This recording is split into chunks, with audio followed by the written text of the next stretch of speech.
Hello, welcome to the Global Atheist. School, we've all been there, presumably. And at school, we learn about, let's say, physics and languages and all that, but also religion.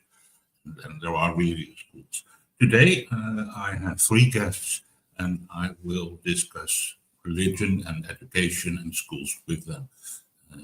So, with Jim Barrows and Zendrieth and Alma, I'll talk about school in this episode of The Global Atheist.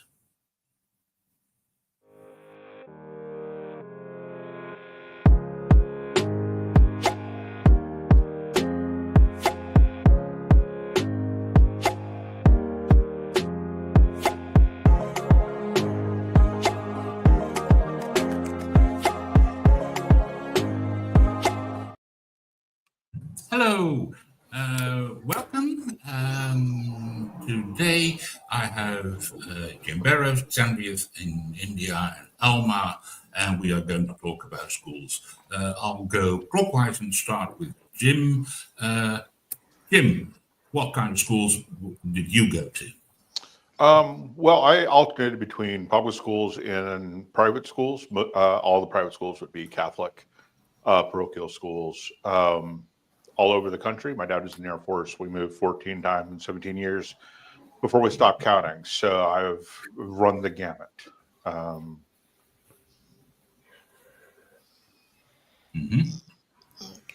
Alma?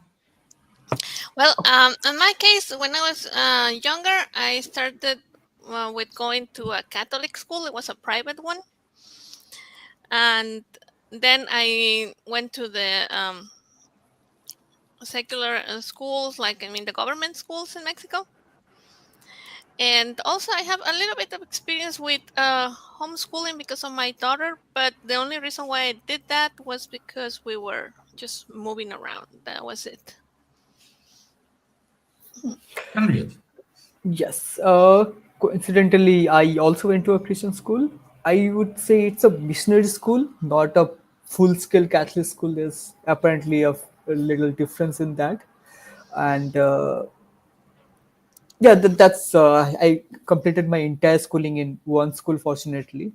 My father had to move around a bit for a job, but me and my mother stayed at a place. So, yeah. Okay, well, myself, I've been, let's say, roughly primary school was a public school, and my secondary school was also a Roman Catholic school, because my parents moved to another side of the country where much of the population were Roman Catholics, so there was little choice. There was a non-Catholic secondary school in town, but they were Protestant and, let's say, not so good.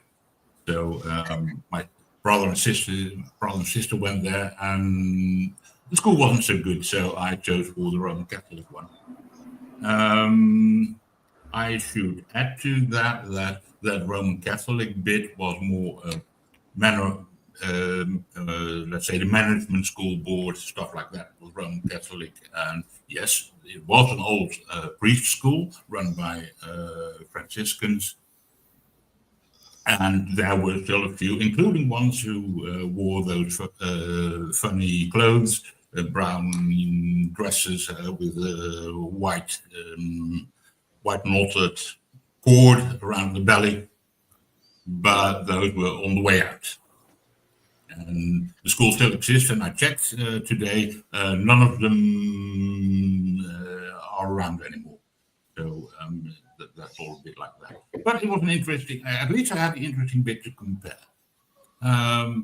Before we go on, I want to talk about, let's say, how our government-run and religious schools or private schools, how our finances run in your country. Can you tell a bit more about that, Jim? So the public schools in the States are supported generally by property taxes. In most states, there may be a few that are different. So there will definitely be a difference between richer school districts and poorer school districts, especially in terms of resources and availability. Schools in the Southwest will also have a problem with the children of micro. And I say a problem; it's not only a problem. Well, it is, but the children aren't the problem. It's the fact that they are children of migrant workers. So they may start the school year in California and end the school year in New Mexico, for instance. And so a number of public schools have really big problems with figuring out where the child is, because not every school teaches at the same pace, or necessarily even the same things in the same order between states. So that's always a problem. And then if you're near a military, then you'll change. As a military brat, the biggest problem was, again, pacing. Not only did in the between states, but also going from public to private and then back to public schools again. Um, it was, I never did well in math, mostly because I was taught three different ways to do math, and I just never showed my work because I'd get more taken off showing my work and doing it wrong than for getting the wrong answer. So I get the wrong answer and doing it the wrong way, or I could get the right answer and then get marked off less and do, it was a nightmare. So there's that kind of stuff going on too.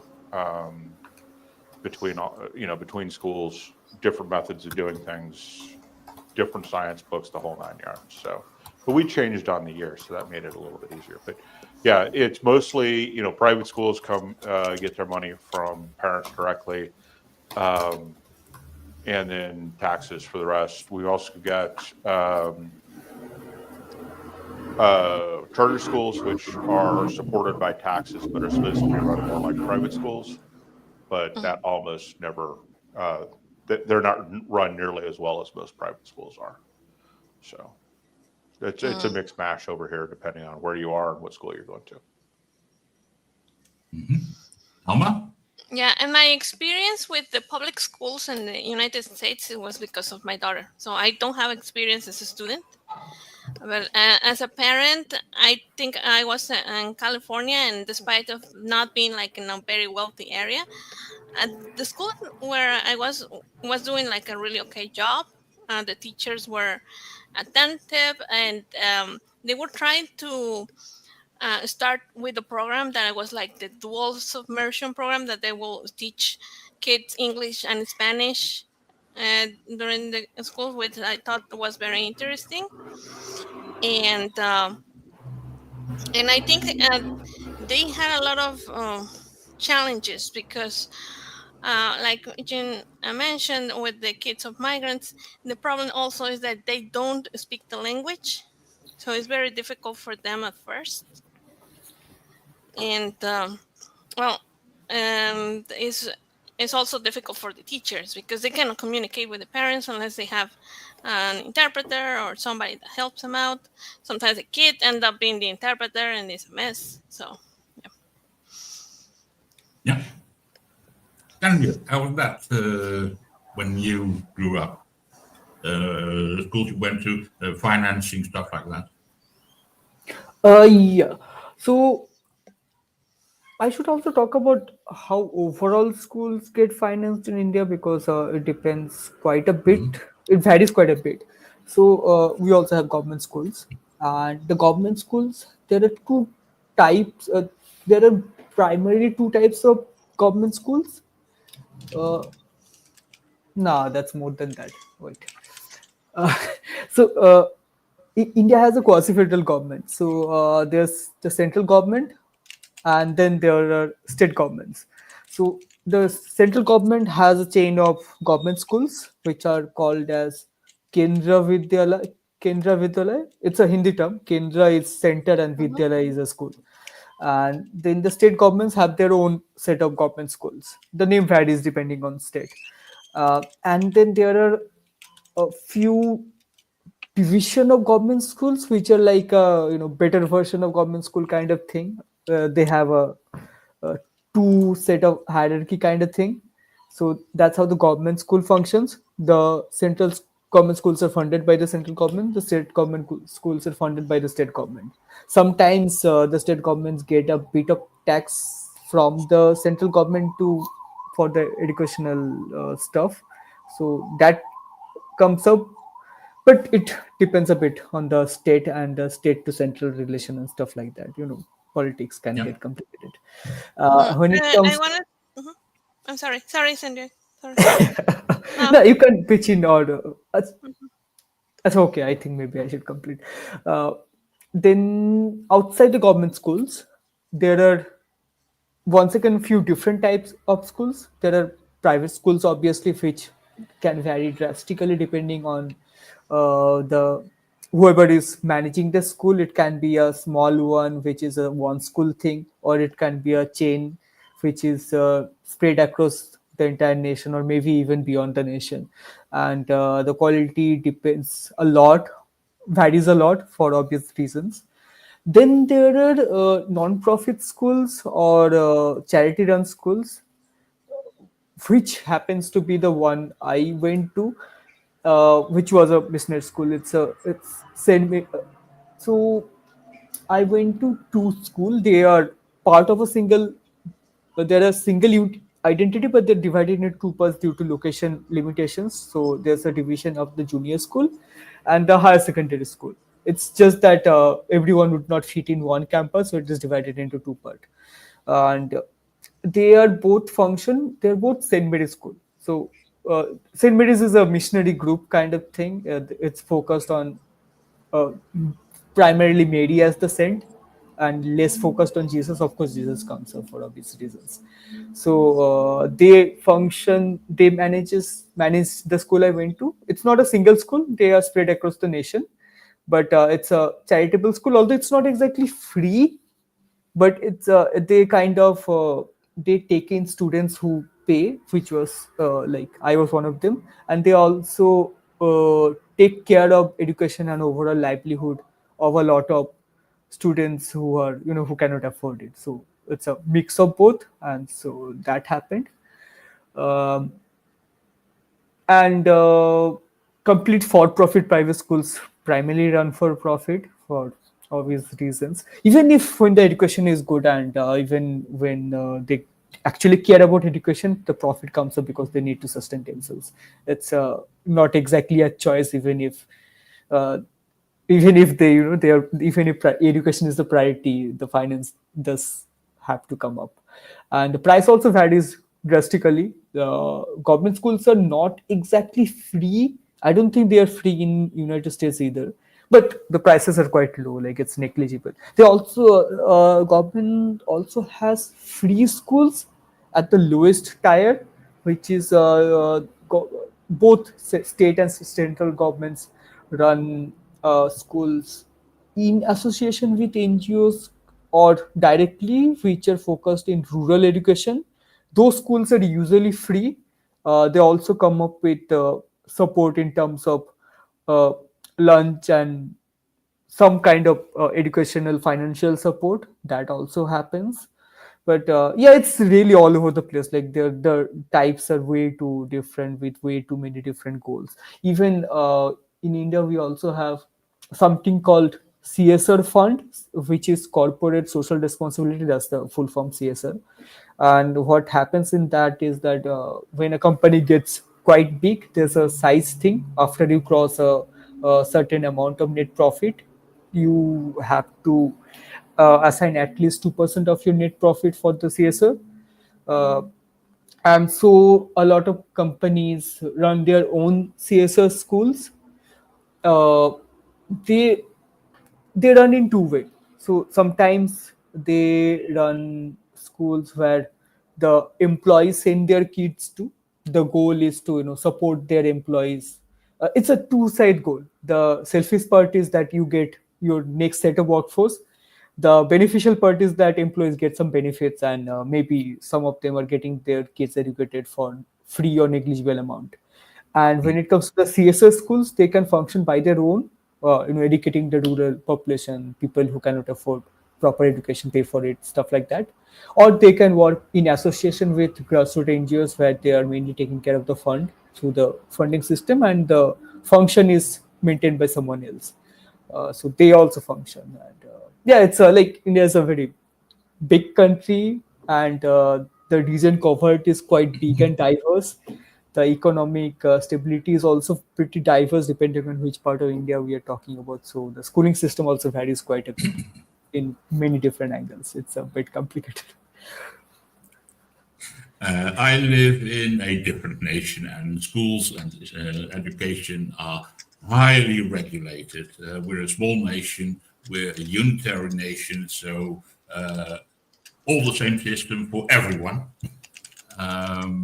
There are essentially two systems of schools: public schools, and we call them special schools, buitengewoon onderwijs. The difference is public schools are run by either a municipality or the state itself. Yes. Special schools are run by private school boards. And those are typically for, let's say, Roman Catholics, Protestants, Muslims, that when they have enough pupils to, well, there are legal rules for that, that meet the rules. A school of that kind must be founded. And it's all government paid at the same rate as public schools. And schools are funded from general taxation. Most of that in amount is income tax. Primary school, 8 years, is undivided. All pupils go there. Secondary school is tiered in levels of education and length of school, 4 to 6 years. All examinations are central. They're the same for all candidates in the same tier in the same year. The inspection is supposed to visit every school at least once a year. Doesn't always work. And essentially one law governs all. There are a few exceptions. There are one or two privately run for-profit schools. I know nothing about them. They're very rare. And homeschooling is not a thing. In very special circumstances, when a child is ill and cannot move or travel, or when people live remotely far from school, it can be arranged, but that is very difficult because the law demands, let's say, teaching credentials, which are in private circumstances rather difficult. Well, you may by a circumstance be a teacher, but if you're not, you need to arrange teachers, which of course is very costly. And then we have higher education. That's also public and private in a similar way, but universities each have their own board, so it's all a bit different there. But that's how it works, and roughly half and half in secondary schools are special schools, most of them Protestant or Catholic, and a few Muslim ones. Okay. And Here now, in Mexico, yeah, uh, sorry, yeah, go the ahead. here in Mexico, most of the schools are run by the government, and they also, well, run by taxes, but they don't run by the specific taxes of that location. Like it's like they have, like they said, the entire state. They have like a pool of money for the entire state, and then they distribute everything on the schools. They don't worry about kids going to like a very you know, well, with meanings, people with meanings, with money. They don't care about that because they know that if there is a school in that area, most of the kids with money are going to go to a private school anyway. So it's not like, oh, we have to attract them or anything. They just don't care. They just pull everything for everybody. Yeah. I should I forgot. add I forgot that. about the homeschooling nut jobs in the U.S. Mm. Not all homeschoolers are nut jobs, but a vast majority of them are. And that's where you get a lot of your flurfer nonsense and a lot of your young Earth creationist nonsense is from those programs and people doing homeschooling because, they'll be taught the evils of evolution if they go to public school, and even some private schools. And some Christian schools are, of course, not Christian enough for whatever reason. So you'll get a lot of that. Yeah. And the cheating there is rampant. States don't do a good job of policing that. One of my friends in Austin went through uh, basically because she is female, she was just told to write in the answers. Oh, There was no classes because she didn't need an education because she's a woman. Why would she need an wow. education? Yeah. Um, like I said, the real whack jobs are there in the homeschooling. And it used to be homeschooling was because, if you live in the rural parts of Texas, it could be a 2 or 3 hour drive just to get to the nearest school. And so, of course, we've got to homeschool at that point. So the U.S. does have quite a bit of homeschooling and, the small one room classroom history that just doesn't apply anymore. And of course, the states that have the most egregious abuses are there in that homeschooling area where they get the least education possible. There's actually a YouTube sailing channel where they actually brag about being young Earth creationists, and it's like you're traveling around the globe on a boat, making use of high tech scientific stuff, and you're going to deny the age of the Earth, right? Okay. Anyway, yeah, that nonsense is there. And then, of course, you also have that in your private schools as well, in your Christian private schools. So you can have secular private schools and religious private schools. And I know, like, the Jewish community also has Jewish schools. And so, and then, of course, Islamic schools. And then the Mennonites have their own schools. So it can get quite, it's not just Christian schools that we have over here that are private. It's the whole, all the religions have a private school at some point if there's a high enough concentration of their folk there. I mean, I think 2 decades ago, Scientology tried to get a Scientology school going. Oh yeah, I remember they had one with Will Smith, right? They tried to make one school like that. I That's not think what it I'm was talking Will about. Smith and his wife, and they tried to make like a Scientology school for kids. Will is not a Scientologist, I hope. Like, I know he was also he was or is a proponent for homeschooling. I have heard about that, but is this a Scientologist? I hope not. He I does- think they kind of are, but they're not like very public about it. They're kind of Yeah, like, they are Scientologists. oh yeah, they are. Huh. It's the New Village Leadership Academy, also known as the New Village Academy, private elementary school in Calabasas, California.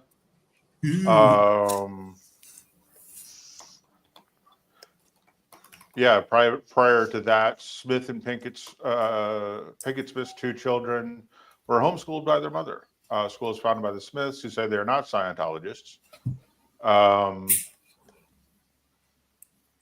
So yeah, so whether or not they're Scientologists, they do have their own school, but they do have Scientology ties. Anyway, that's just off the Wikipedia article. Yeah, I mean, Oh, okay. But I recognize the diversity of, in this case, special schools. I mean, the big thing is, of course, because they all want to suck from the government funding, they need to comport to quite a bit of legal rules for teacher qualification, for type of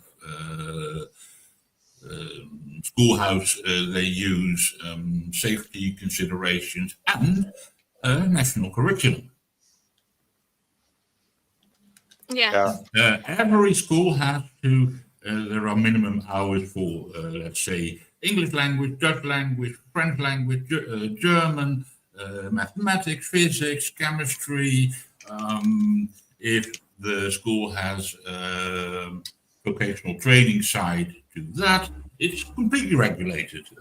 Schools have very little choice in what they do. They can decide at what times and stuff like that. They have a few hours every week they can make choices for, but it is on a very tight leash. Yeah, in here in the States, so you'd think that within the school district, since the school district is buying the books, that they'd want every school in the school district on the same set of books so they could buy in bulk and save money. Um, Mm, but no, that doesn't happen. Every teacher gets to choose their own books in many cases. Now, I'm painting with a broad brush. Just keep in mind there are 50 states with a whole bunch of different school districts. So you may find a school district that's a little bit different where they do enforce it. I remember a number of years ago, a school district in New York got in trouble because they were trying to mandate the same book, and teachers weren't in uproar because they all wanted different books. no. Um, yeah, and the savings would have been like in the millions of dollars or something. It would have been quite significant savings to the school district. So I wish we could get to a point where we're going, no, here's the books, here's the standards, because that would help in so many ways with a country the size of the United States. Mhm. Because, like I said, kids move, and Okay. it is really, really rough on a kid, speaking from personal experience, to go, but I got the math problem right. What do you mean I did it wrong? Yeah. And it's just because I didn't do it the way they taught. Not that my way was wrong necessarily, just wasn't the way they were taught. And, when you're going for softer things like, the social sciences, history, and all that, um, one year we're doing the American Revolution and then we start with World War II, right? Because two different schools do two different things. It would help the migrant kids. It would solve a lot of problems if we were to have a more rigid structure um, Mhm. than we do. So I kind of wish we did do that. But then we get to the other problem of, because we have private schools and we have charter schools, um, what ends up happening is the public schools get ranked down because they're left with the kids who all need individual learning plans, who have special needs, who have all the things that the charter schools can reject students for, and private schools can reject students for. So if you have a student who has a behavior problem, whatever it may be, they end up in the public schools, which of course don't have the funding to deal with it. Mhm. And so in the public school sector, you may have 1 to 50, one teacher for 50 kids, and in a charter school, you may have one per 20 and one per 30. And in private schools, the numbers can be that ratio can be even better, all because they're taking money from the public schools and putting it into these charter schools. And charter schools really are an attempt to defund public schools in the United States. That's where the conservatives Mhm. are going, is to create elite schools for the rich and not so elite schools for everybody else. Mm, I see. In Mexico, I think that the only thing that it might be like Jim was mentioning is that everybody have the same books. Everybody. It doesn't matter what state you are. It doesn't matter if you are like a little tiny town in the middle of the jungle. They will send you the same books that everybody has. Also, if you are in a private school, they will give you the same books. You have to have the same books.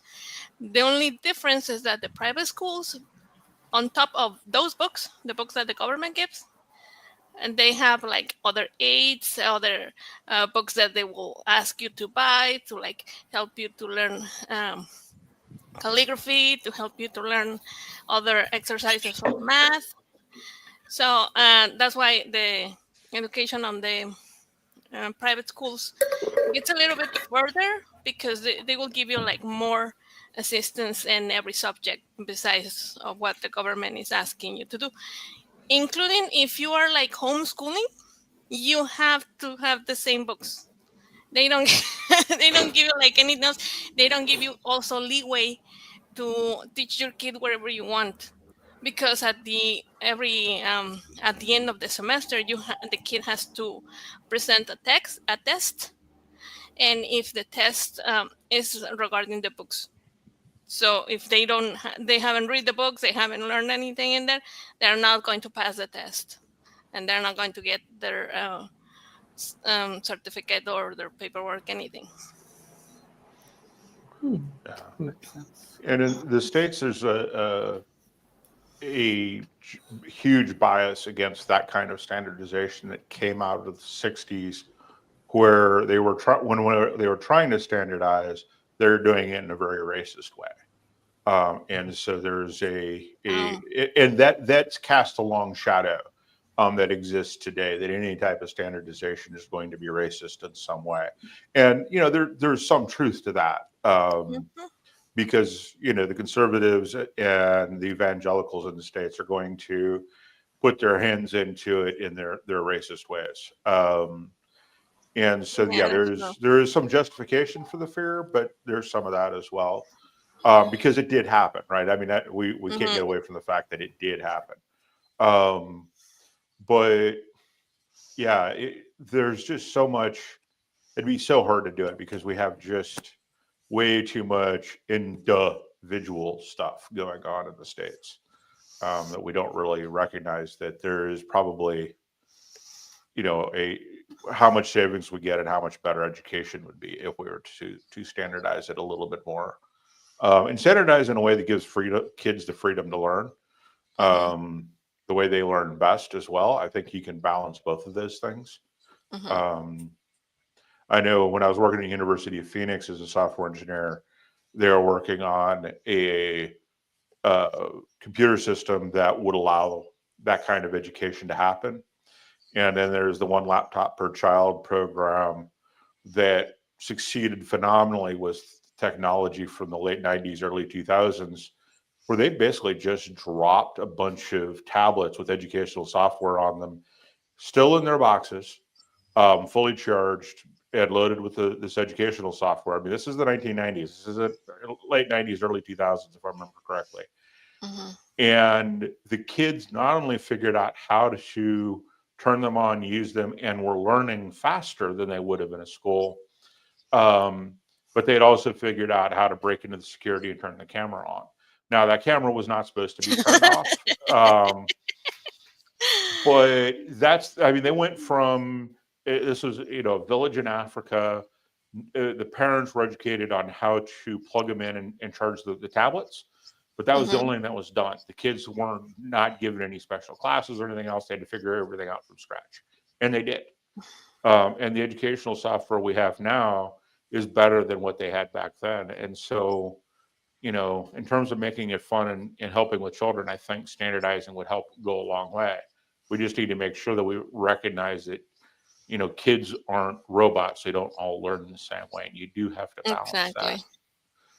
that. But you can do it. And I think we can do it. We have the technology to make our education systems better if we can get over some of the nonsense that's going on. And with the actual attempts to defund and get rid of education. And at least in this country. And I think other countries are having the same problem where conservatives are defunding public things like education and health. And Latin America, they are not like defunding it per se, but they're just making it worse.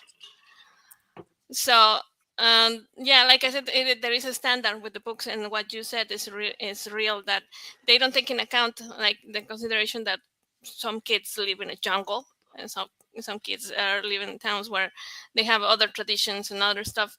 Those are not taken in consideration. But what the conservatives in Latin America are doing is just trying to making the schools worse. Like, they are not saying defunding it, but they are saying like, oh, we should have a say in what the kids learn. And this is especially regarding sexuality and well, that's the main topic. Parents should be able to opt out of those education health classes, and we should be able to not allow our kids to even listen about any of that. Right. Yeah, Yeah. I recognize that, but because we have a national curriculum, so sex ed is part of secondary school education.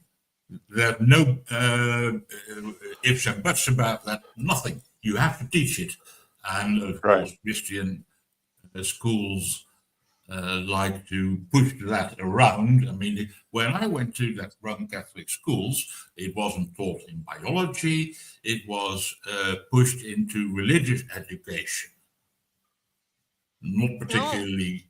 And as a matter of fact, one of my religious education teachers, a young man fresh from school, did that very well and got quite a bit of flack for that from parents. When the children started to talk about it, they pushed back. And when that went to the let's say, the teachers' conference, okay, are you volunteering to do it? Oh, no. So we could keep doing that. But this was in the 1970s.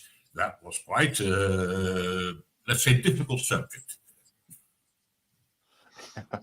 Yeah, like now that you mentioned something like that, I remember that when I was in second grade, I think, one of the teachers was mentioning something about evolution, and it was the teacher, the one that did that stupid joke that I have heard like hundreds of times, like, oh, my mom says that we come from Adam and Eve, and my dad says we come from a monkey. And the mom says, yeah, but I was talking about my family.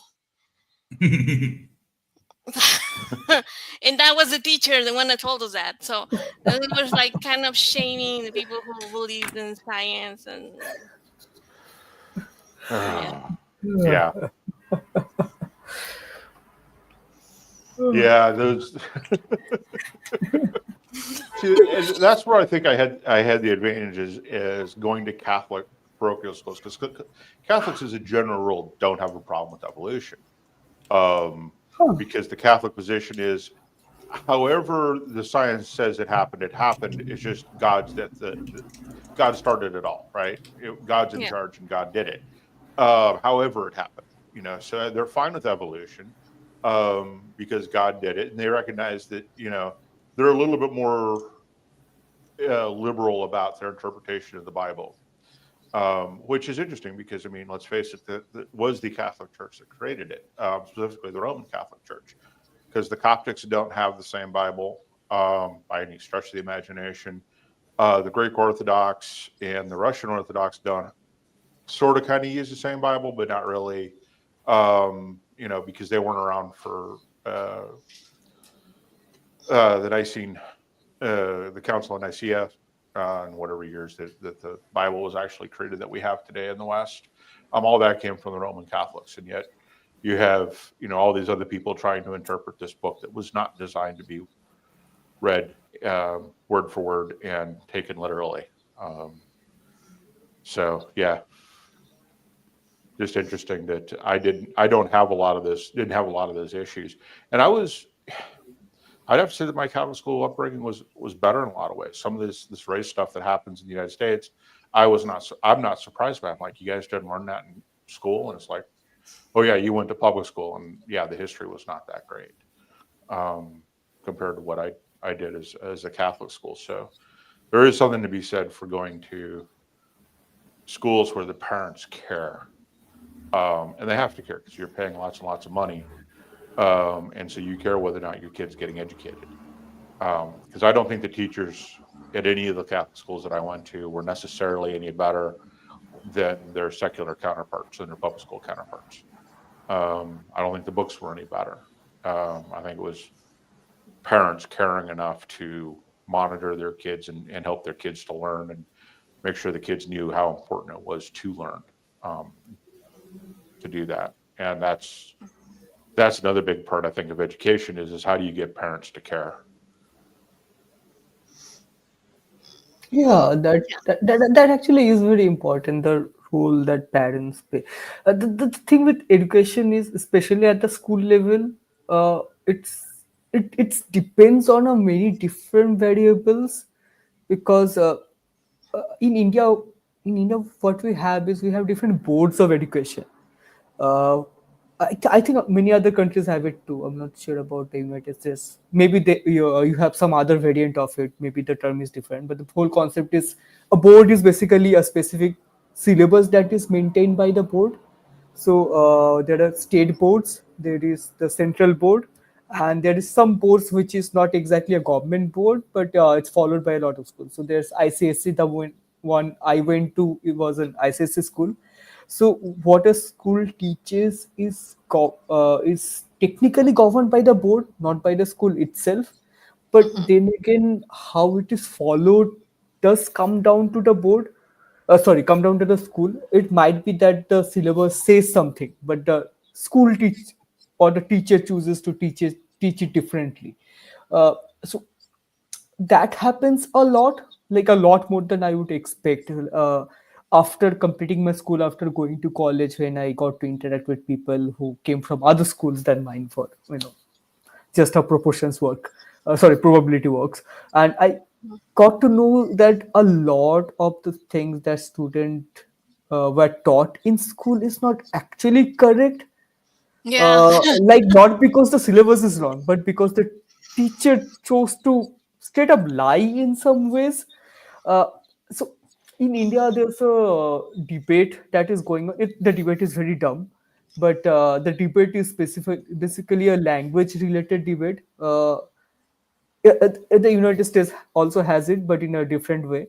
The whole in case of United States, it would be that the English versus other language debate, which is pretty dumb. Right. Uh, yeah, so uh, India has a Hindi versus other language debate, which is even funnier because at least in USA, most people speak English. uh, People forget that that is not the Yeah. native language of a lot of people, but that's a different story. But at least most people speak English. In India, half of the country doesn't even speak Hindi.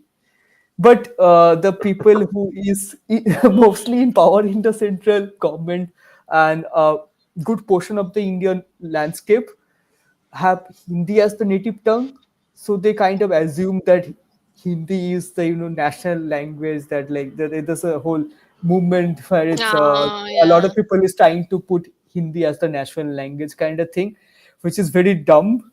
But it's not about how dumb or intelligent it is. It's just about identity politics. And so what happens is India doesn't have a national language. India, on paper, like if you go by rules, go by the constitution the country runs by, there is nothing as a national language. There are a few languages, which is more than one. I think five languages. I might be a little wrong on that, but there are a few languages which is set as official language. And what I mean by official language is that what all the official documentation needs to be one of them or all of them languages. So Hindi is one of them for obvious reasons, but it's not Mhm. a national language. But apparently, a lot of schools in India teach that Hindi is a national language because the school is run by a certain ideology, although that's not what the syllabus says, not even the syllabus that the school is running by. The syllabus is governed by the code. So a lot of things like that happen. And I forgot to mention, I kind of remembered it after Hein mentioned about the religious schools in his country. So religious schools are also a thing in India, and they run in different ways. What I mean by different ways is that sometimes they might be run by religious organizations directly. Sometimes they might be run by some kind of charitable religious trust which functions across countries. Like a lot of Christian schools in India are not directly run by Christian organizations in India, but they are rather funded by larger scale Christian organizations sitting somewhere else. So that does also happen. I'm using Christian school as an example, but it happens with other religions also. There is also religious schools which are actually funded by government as a kind of a diversity kind of thing, and they do take get taken a lot of advantage of. but they also exist. I kind of forgot to mention about this whole spectrum of thing. Right. And in some cases they are a necessity, in some cases they are just tools of propaganda. And I need to say how this important distinction exists. What I mean by that is, in some parts of the country the situations are quite backdated. So the only form of an education, accepted form of education, is through a religious school. So in that case, I think, and a lot of other people think, that it's better to fund a religious school than to, completely take away the possibility of education. Because through even if the education is religious and wrong in some words, it gives a doorway through which the students can, then maybe expand and move into and get further educated. But you take Right. that away, they get nothing. So it's better to have that than nothing. So there's that. And of course, in a lot of cases it's just a tool of propaganda where you teach a certain ideology. You are not focused on educating them, you're just focused on making them grow in a certain way that they becomes part of your support system. So this Mm-hmm. both spectrum exist. So there's that. And very often there are religious rules within school which are usually majoritarian, but they can also be governed by minority needs. For example, it's allowed to come into, in most cases, not always, in a majority of Indian schools, it's allowed to wear religious clothes, and I feel that's okay. uh, it might be a bit of indoctrination that does happen as well, but in all of lot of cases, especially for women uh, coming from orthodox regions, if you take away them entering school in religious schools, even if the sorry, take away coming to school in religious attire, even if the attire has oppressive history, you also completely take away their scope of education, because their parents will not send them in school if you don't allow them in whatever attire is considered okay by their parents. So that also happens. And that's usually the case with Muslim women, Muslim girls. Women is not the right term here. Muslim girls, where the whole hijab and nikah and those kind of oppressive ideological clothing things. So uh, one might think that isn't that indoctrination. To some extent it is, but it's also necessity, unfortunately. And the pushback does not come from people who are against religion, to be honest. The pushback comes from the other side of dumb religious radical ideologies, which is the majoritarian religious ideology in India, which is the Hindutva ideology, which is a radical version of Hinduism. And since the current government is a Hindu nationalist government, they are kind of pushing back at all other ideologies that does not match with them, which is which is completely against the whole concept of India Oh. as an ideology. But that's a whole different conversation. But that comes up. So indirect religious doctrination comes up in schools which are not religious schools by itself. Uh, in a lot of government-funded schools, which are not religious schools, like Indian government education by definition is not religious education. India is built on a secular ideology, which has lost over the years, and that's a different story. But if you look into the students who come from government schools, Kendra Vidyalaya especially, uh, Mm-hmm. they are often religious indoctrination is pretty common on them. And it's not through the syllabus, it's through the school system, through the teaching system, through the uh, social setup system where it comes from, because the Oh yeah. syllabus is at least on paper a secular syllabus. So that's a whole different dynamic that plays into, which is funny, because as I said earlier, that coincidentally studying in a Christian school has been good for me. uh, I grew up with a secular education, while I saw that people who were not from a religious school kind of grew up a lot more religious than me, which is pretty funny to observe. But uh, that's a very weird thing that needs to be solved, because lobbying is a huge problem in India as well. That's a common problem we share with the United States. The other problem is the whole educational material problem, which is the textbooks are way too expensive.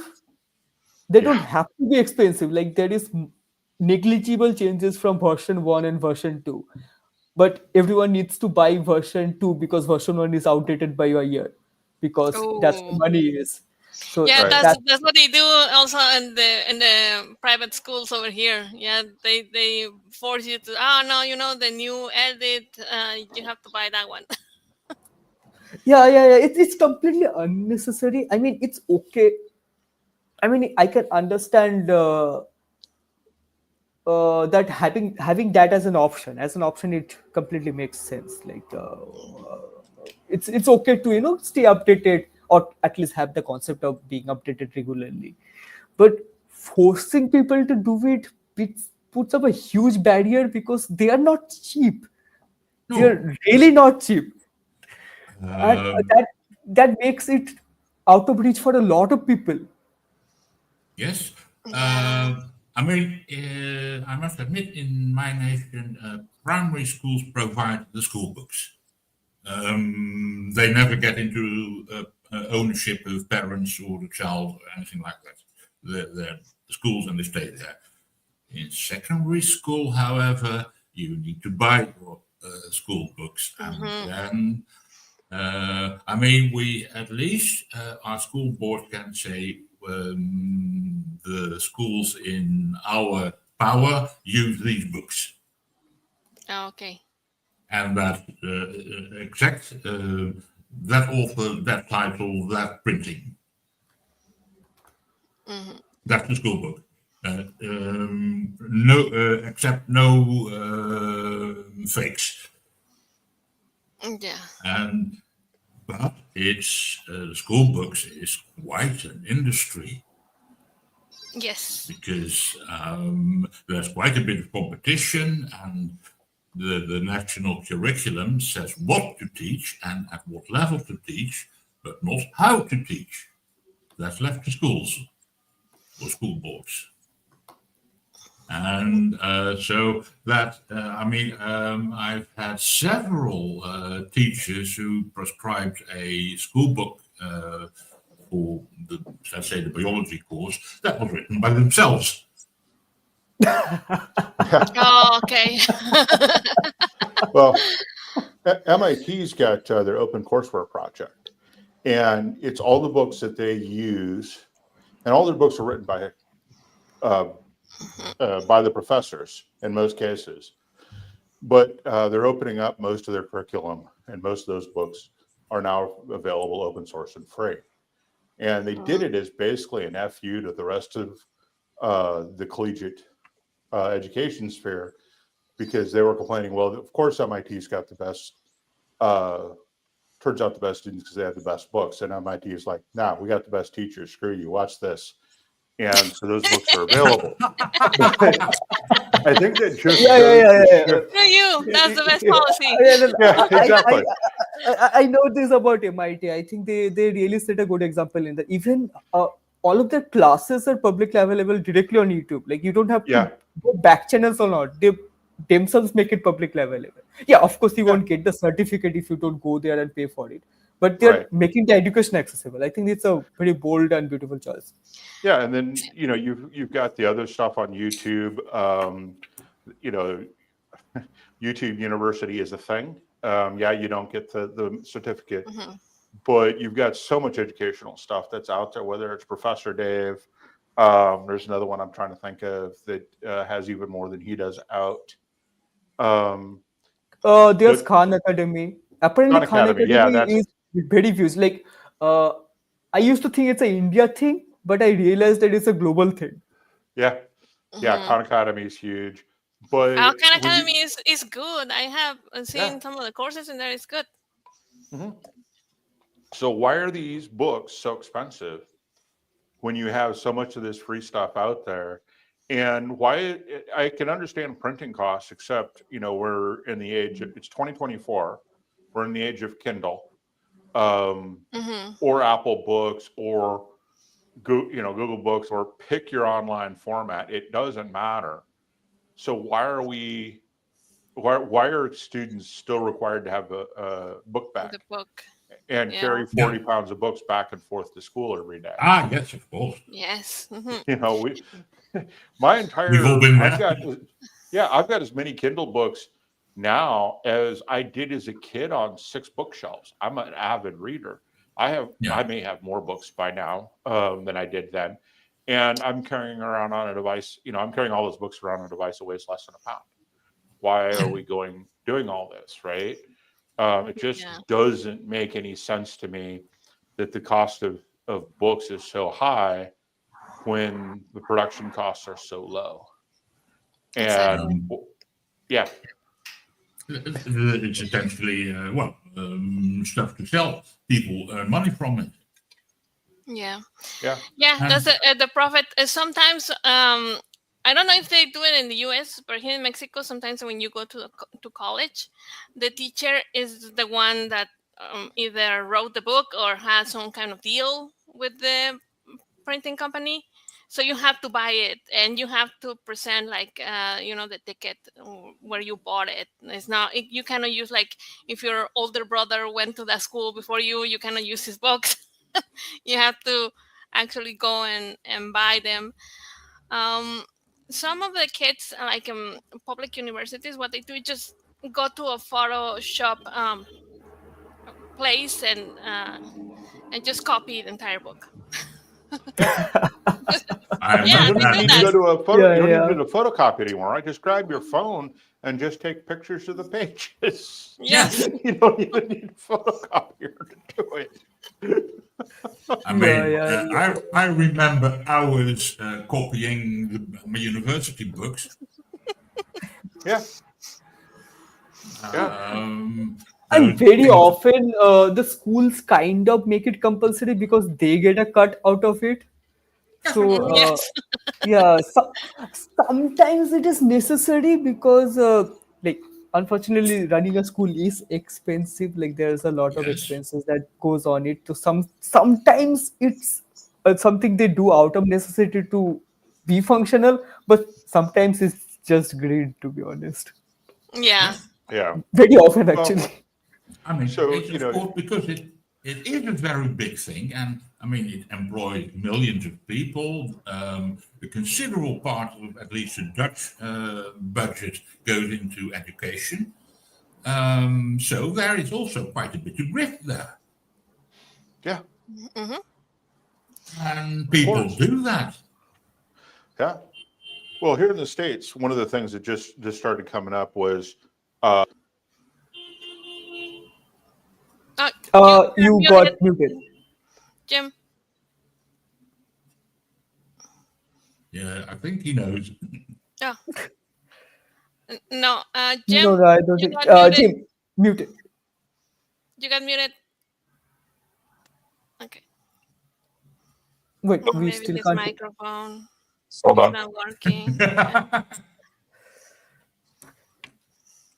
Okay. Why is that? Is it working yet? It seems to be. Yes, Yes, better. it is. Yes, uh, it's There we working go. now. I hear Yeah. you. And I was attempting to unplug something else and unplug the wrong thing. Should not do two things at once.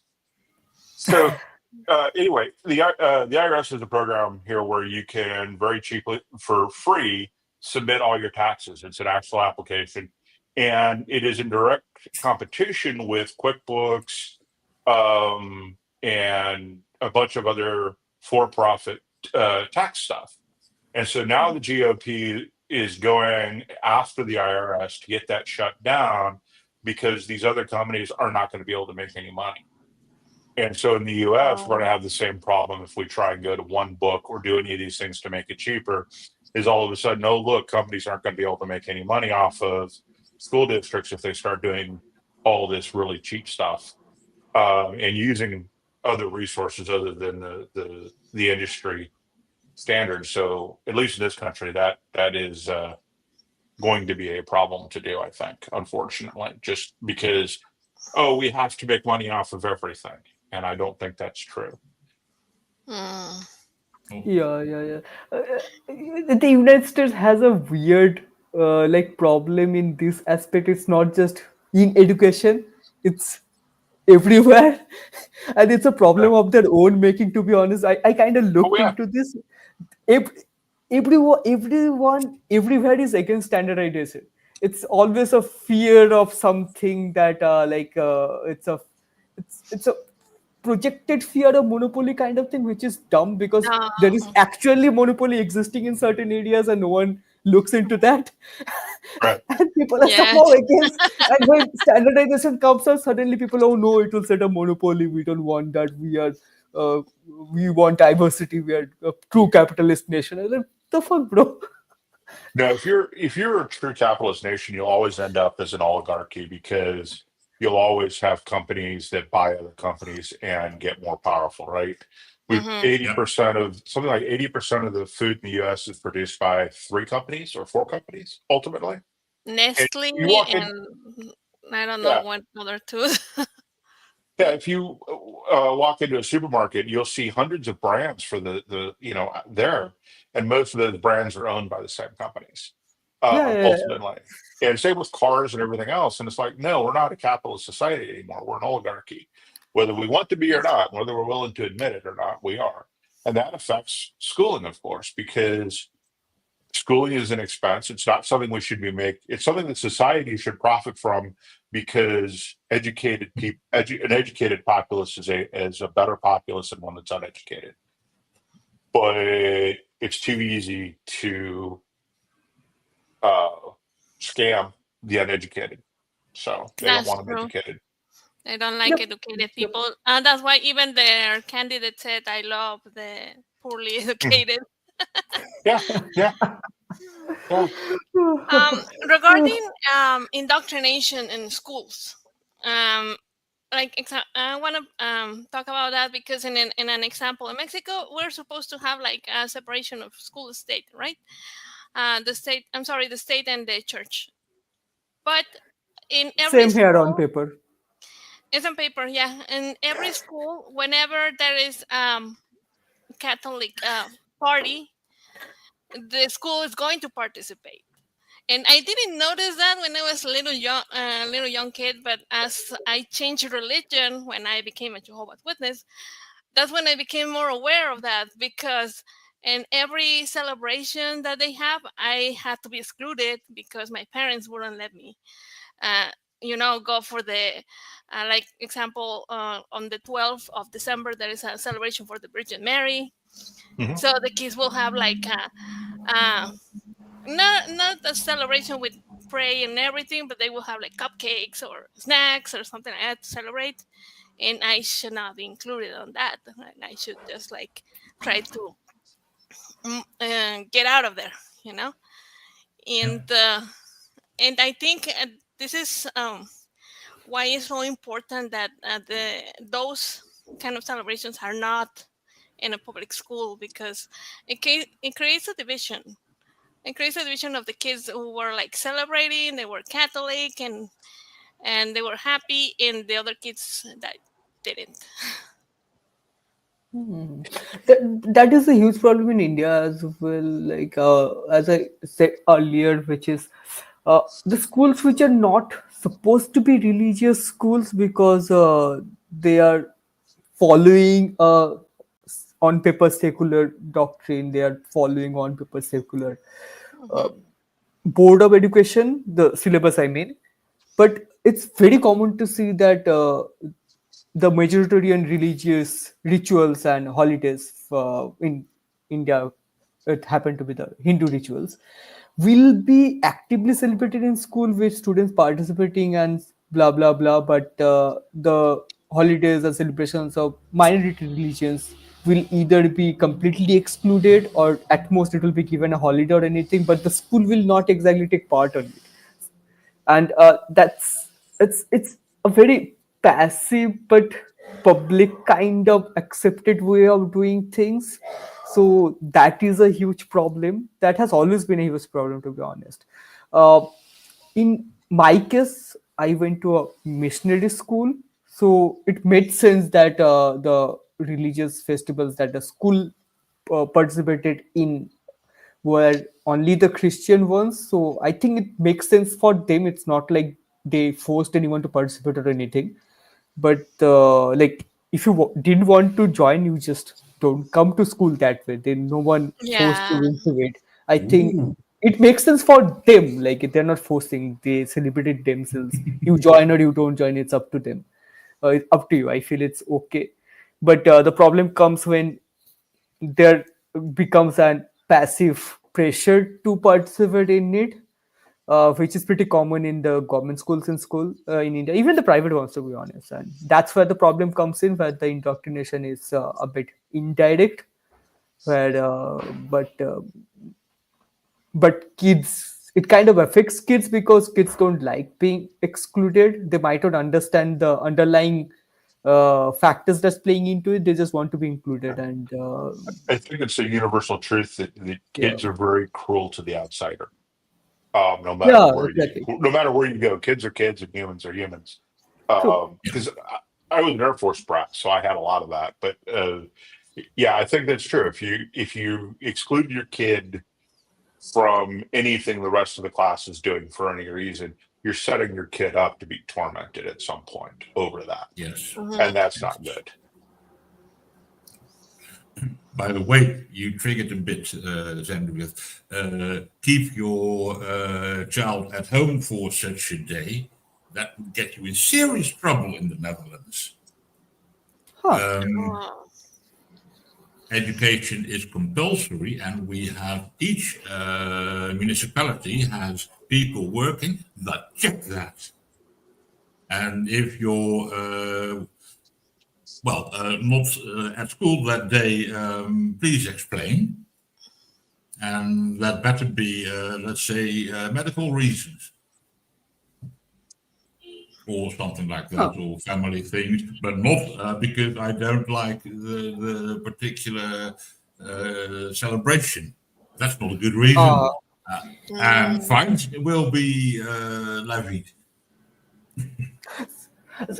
See, it. I think it makes sense in the context of Netherlands because they are doing it in a non-biased way. At least they are trying to do it in a non-biased way. So the concept there is that you are getting into the cultural aspect of the background story of people other than you. So I can understand it makes sense there. I kind of agree that that's being done. But Yes. the problem comes when it's very biased, which is the case in India and many other places. I think US as well Yeah, and Latin Mexico as America well. too. So that's yeah, Latin America as well. So that's where it becomes problematic. Yeah, the intention is very important when it comes to things like that because some two things that on paper is very similar can be very different depending on why it's being done. Yes. So yeah, I understand that it kind of makes sense when you put it out that way. I agree with it, but taking the same concept here will lead to very different consequences. Yes, yes, I understand that. Mhm. But I mean, there's a weird thing in when I went to school. I went to school in the 1960s, 70s. I left secondary school in 81. The first bits 4 year in primary school were at a public school, religiously neutral. Religion was in third class.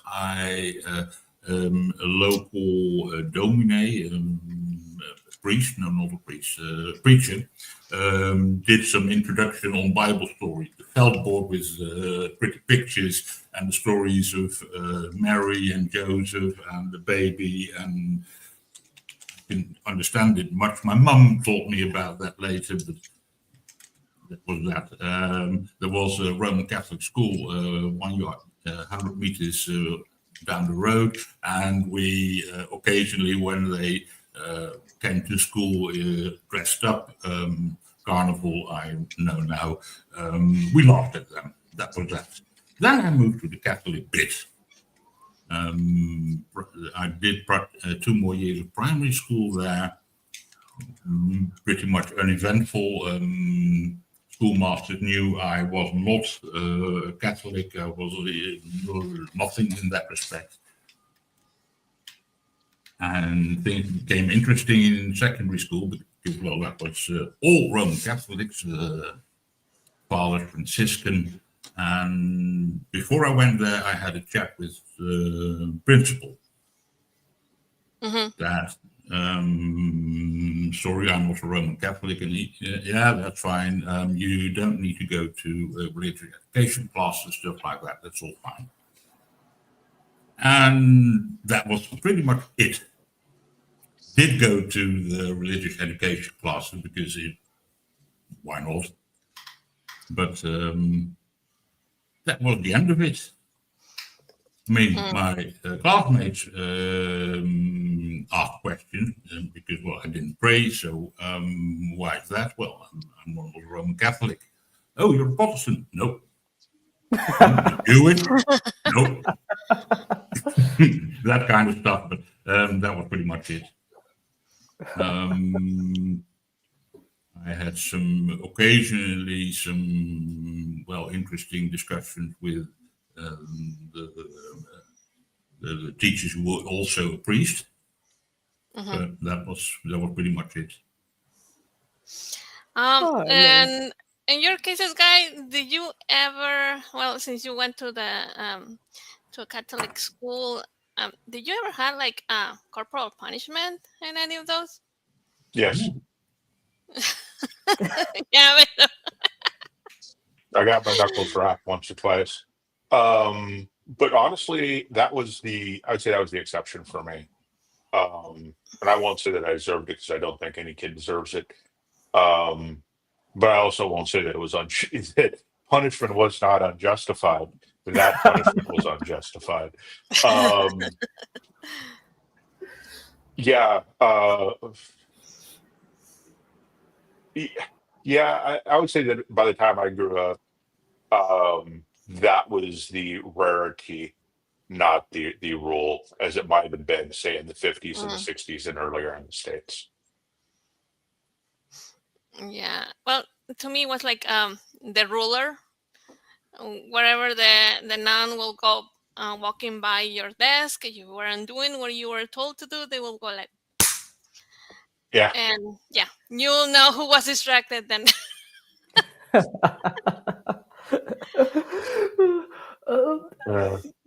This is where I bring up that the school I went to they still function fortunately, is a missionary school, not a Catholic school. I'm telling this because the level of punishment and how strict the school is quite different in a missionary school versus a Catholic school, because I have friends who went to Catholic school and I thought my school was strict. And that is one of the reasons my parents decided to send me in that school, because they wanted me to grow up as a disciplined kid. And that was an appeal for them. But apparently, my school wasn't as strict as a lot of Catholic schools that some of my later friends went to. So, yeah. My school was strict, but I know enough to know that it's not as strict as a Catholic school. Yeah. For me, it was the one school I went to in Omaha, Nebraska, St. Columbkill, very small school. But my mom was the same year we started there. My mom was also started as a librarian there, and so this was our first year. And Sister Sienna had me. First, she asked me to solve a problem, and I said I didn't know how to do it. Then she frog marched me up to the blackboard and stood me in front of it and said, "You're going to stand there until you can do it." Well, I didn't know how to do the math problem. I'd never been taught how to do the math problem. This is my first year at St. Columbkill. California, where I came from, didn't teach. This was more advanced. I said, "I don't know how to do this." And so she had me stand up for about 10 minutes before she frog marched me and grabbed me by the arm, lifted up, and took me down to my mother to complain, to have me disciplined for not doing what she said. And my mom said, "He's never been taught that." Like, why would I lie? This is not what I don't know how to do this type of problem. And so, of course, she was very embarrassed by that. And that kind of set the tone of our relationship. And my mother to this day thinks that I loved her as a teacher. And honestly, she was the worst teacher I have ever had. in any of my years of schooling because she was an idiot. She was old, she was cranky, very set in her ways. And so this is in Omaha, Nebraska. And I would have to say that 90% of the kids that I went to school with had never been outside the Omaha city limits, much less traveled all the way from California, much less lived in as many different places at that time that I had lived. So yeah, it was just, it was amazing.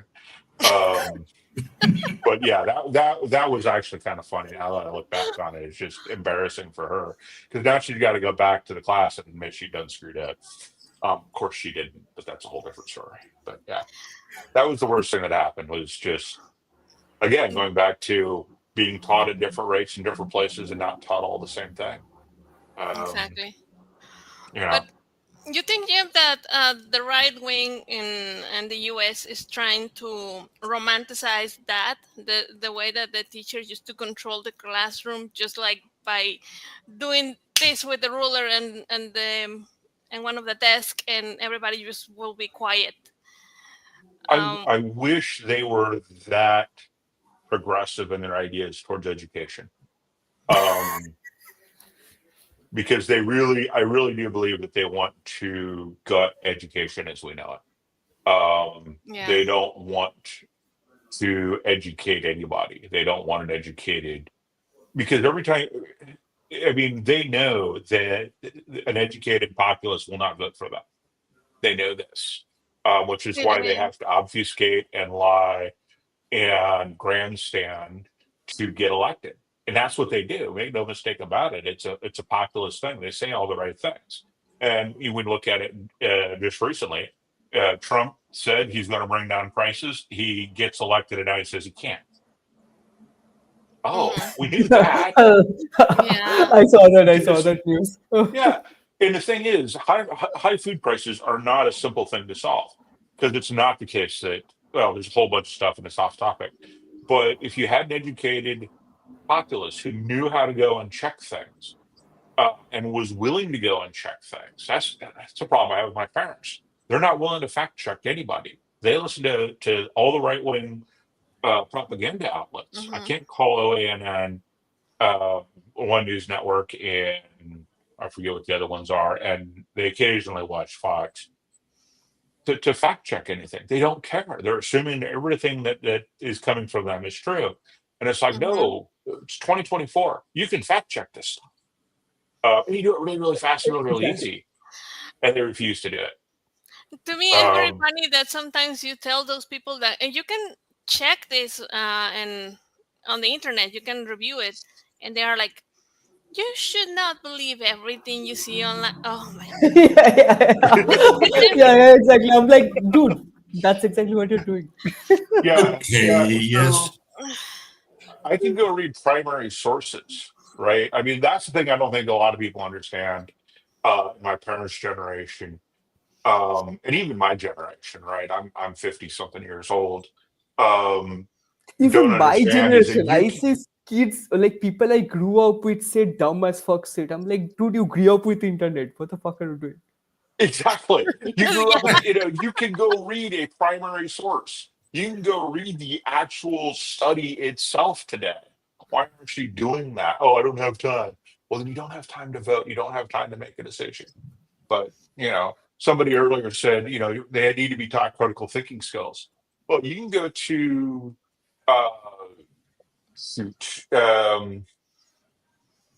one of the Christian fundamentalist websites, their YouTube channel from Canada, goes into critical thinking skills, and they're right. The skills that they're talking about are actual critical thinking skills, but they don't apply them to their own religion. Exactly. Yeah, they don't. Yes. So you can teach critical thinking skills. Yes, they do. They do that a lot. Like I haven't meddled with them, but I have seen like TikTok videos where they are like, oh no, but you're telling me that my religion is wrong, and you're saying this, and they go into a rant about all the books they have read about C.S. Lewis and whatever source they can they can find. But then when they are asked, oh, well, now you can apply those to your religion. No, no, no, no, no.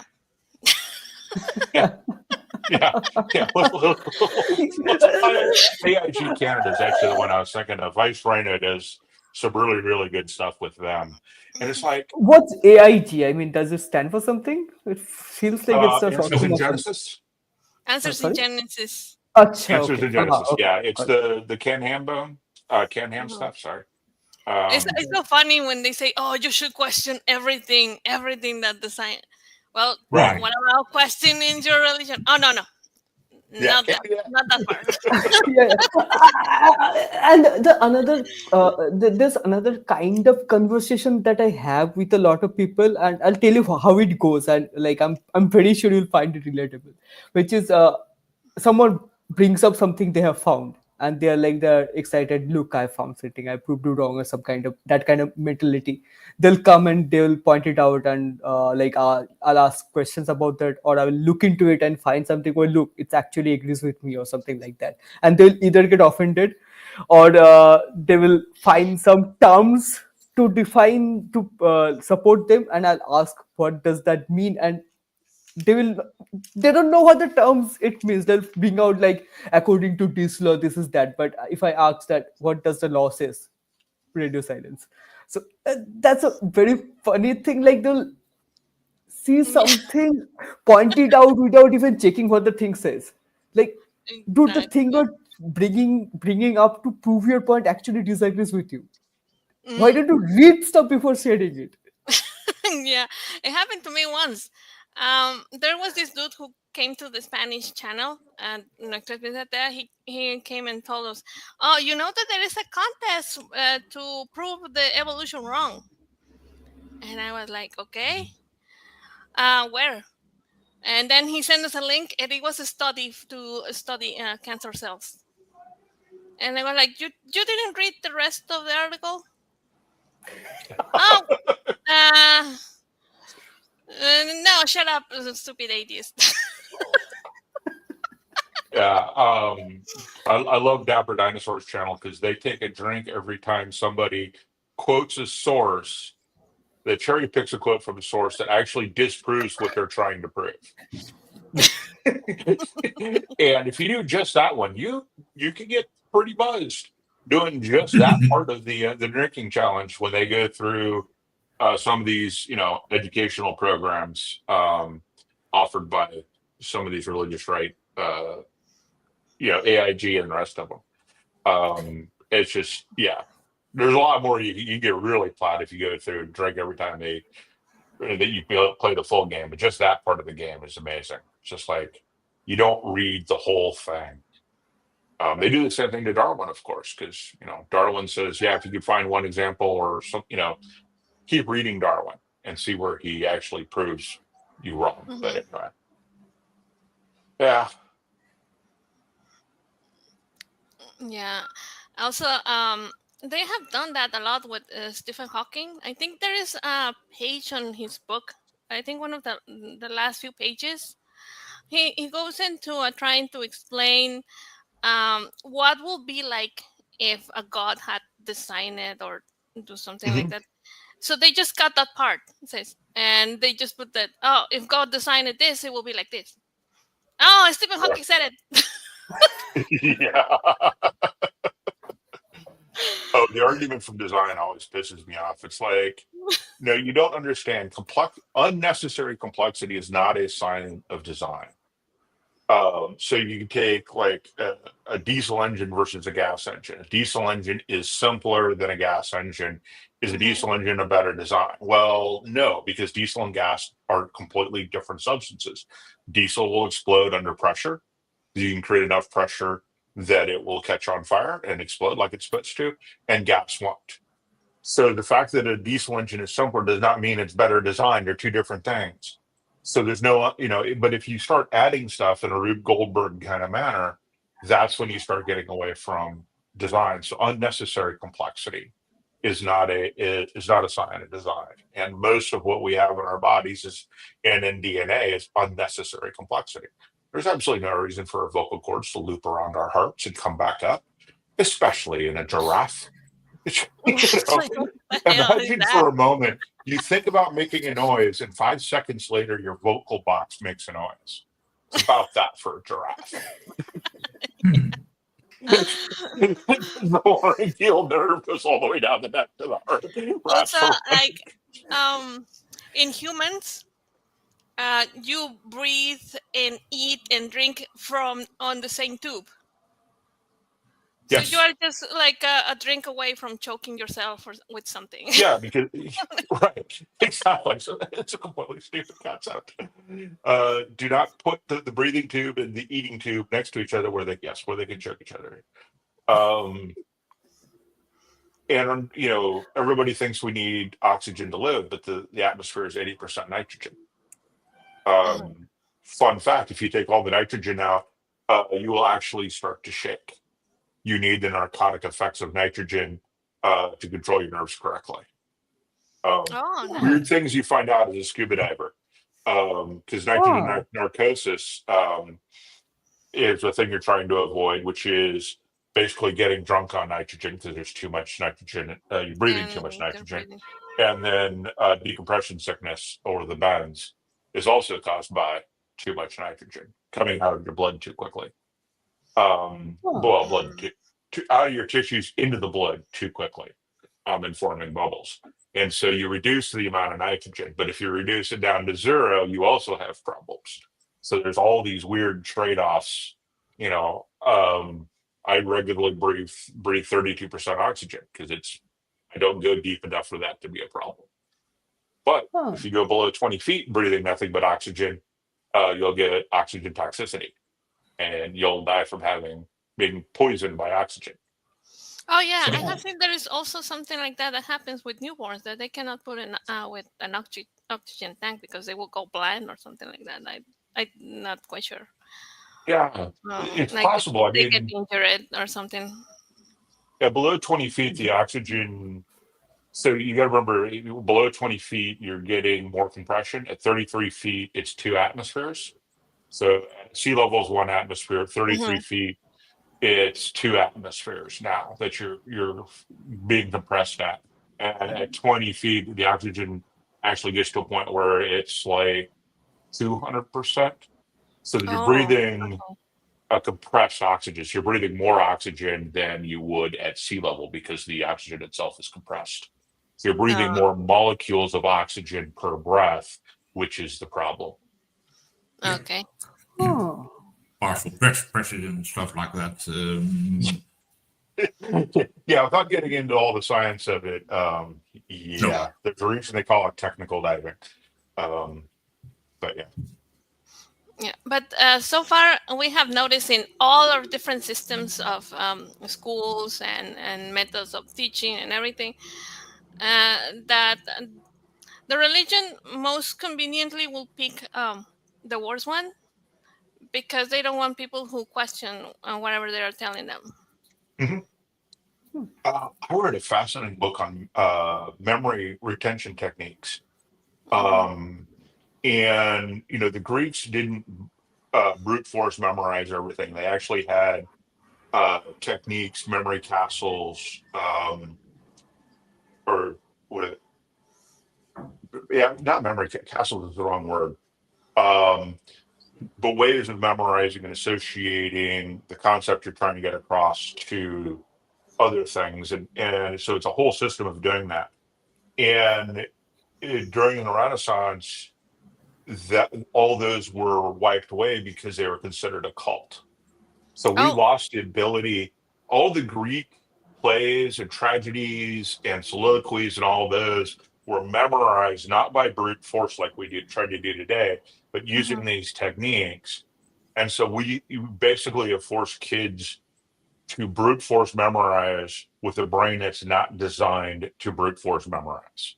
Right. All Mhm. of our memories are associative, and so using associative techniques works really well to remember things, but we don't do that because a bunch of religious people thought it was too occulty. And some of the things you're memorizing and using these techniques for were occult, but that doesn't mean the technique itself is occultic, right? Okay. It's just really, really, yeah, an example of exactly that, right?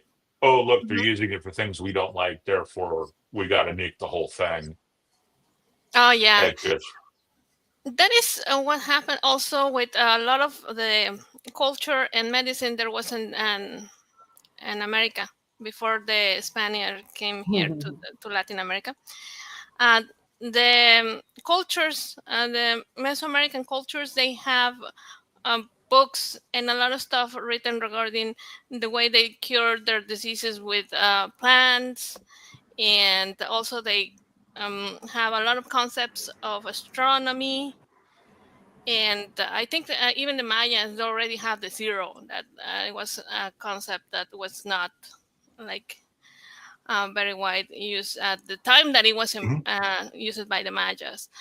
But all of that got destroyed. Mhm. Everything. It got so bad that even one of the priests on his book wrote, "Oh yeah, we start to destroy all your older books," and they were crying about it. But it was necessary because it was the devil's work. So Yeah. Same thing happened. Same thing happened in the South Pacific. Christianity really fucked the world over. Excuse my language, hmm. without a doubt. Yeah, that happens. The other problem with the whole system of education is that the people who dictate the processes are not the people who are educators by profession. So Exactly. the whole governance of how system works, how the funding goes, how the syllabus is decided, every bit of it, like there's a whole step of problems, sorry, step of Uh, different steps that combine together to form a proper education, and every step of it is governed by someone who's not fit to do it, and that is a very big problem that education has, and that gives education as a whole a bad name which it does not deserve. Yeah. okay. You know, we know how people learn. We know how skills are acquired. We can map the process. There are skill levels of shoot. I'm trying to remember some of the names of this stuff when I used to teach sword play, and I was like, okay, how's the best way to learn? And so I got into all this stuff talking to teachers, and it's amazing how much we know about how people learn, how skills are acquired. Um, and how much the general public doesn't realize that there is all of this knowledge that a teacher gets or is supposed to get about how to teach. And if you Hmm. let them do it, amazing things will happen, but they won't let them do it because they don't think teaching is a skill. Yes. Yeah, that's also a Yes. huge problem. uh, in most cases, teaching is a very underpaid job. So usually the people who end up staying are the people who end up staying because they cannot do anything better, not because they want to be teachers. So that creates a different kind of problem, which is not exactly fault of teaching itself, but Yeah. that becomes a fallout of the society because there's only so much someone can do something because they think it is necessary. People need to survive, they need to sustain themselves, so sometimes they end up making the choice of not being a teacher because they Hmm. know they won't be getting paid enough, not because they don't want to be teach. And that gives you a whole huge majority of teachers not being good at their job, and Yeah. the good teachers being overworked, and the whole problem. I just That's another tired connected of it. problem that education has, unfortunately. In the US, you can go into corporate teaching where you're teaching various classes, whether it's on piece of software or piece of hardware, et cetera, and get paid twice what you get paid to teach kids. And so why would you continue to be paid less than minimum wage to do all the work? Because it's not just in the classroom work, right? Hmm. There's individual learning Exactly. plans. Teachers, the really good ones, will spend a lot of time and effort filling out forms for grants so they can get money. And sometimes that money is $500, and they're going to Yeah. spend 10, 15, 20 hours filling out the application so they get $500 for their classroom. Yeah. Um, That's horrible. Yeah. yeah, it's just like, oh, if we don't value education and we don't make teachers, and I don't think most people realize just how little teachers make, Mm-hmm. because they keep talking about, I teachers know, don't I teach know. for the income, they teach for the outcome. Well, guess what? They need an income to put food on their damn tables, folks. Yes, Yeah, exactly. exactly. In And the the other thing is, Netherlands, Mm-hmm. teachers have a reputation of being underpaid, but I happen to know, my sister happens to be a primary school teacher, and she's married to a special education teacher, and they are reasonably well off. They're not rich, but they're definitely not poor. Mm-hmm. But I mean, teaching used to be vastweg was de armoede. You have a fixed job and fixed poverty. And that was, let's say, pre-World War II. That was the rule. Teachers were paid very poorly. Yeah. In Mexico, teaching is one of the it's a good job in regarding like you don't work like that many hours and you get all the holidays that the government has. Mm-hmm. The problem with that is that the teachers in the 70s they started to have like a really powerful syndicate, and yeah, it helped a lot for them. But the problem is that they started to get like the tenures, and the tenures were available to their kids.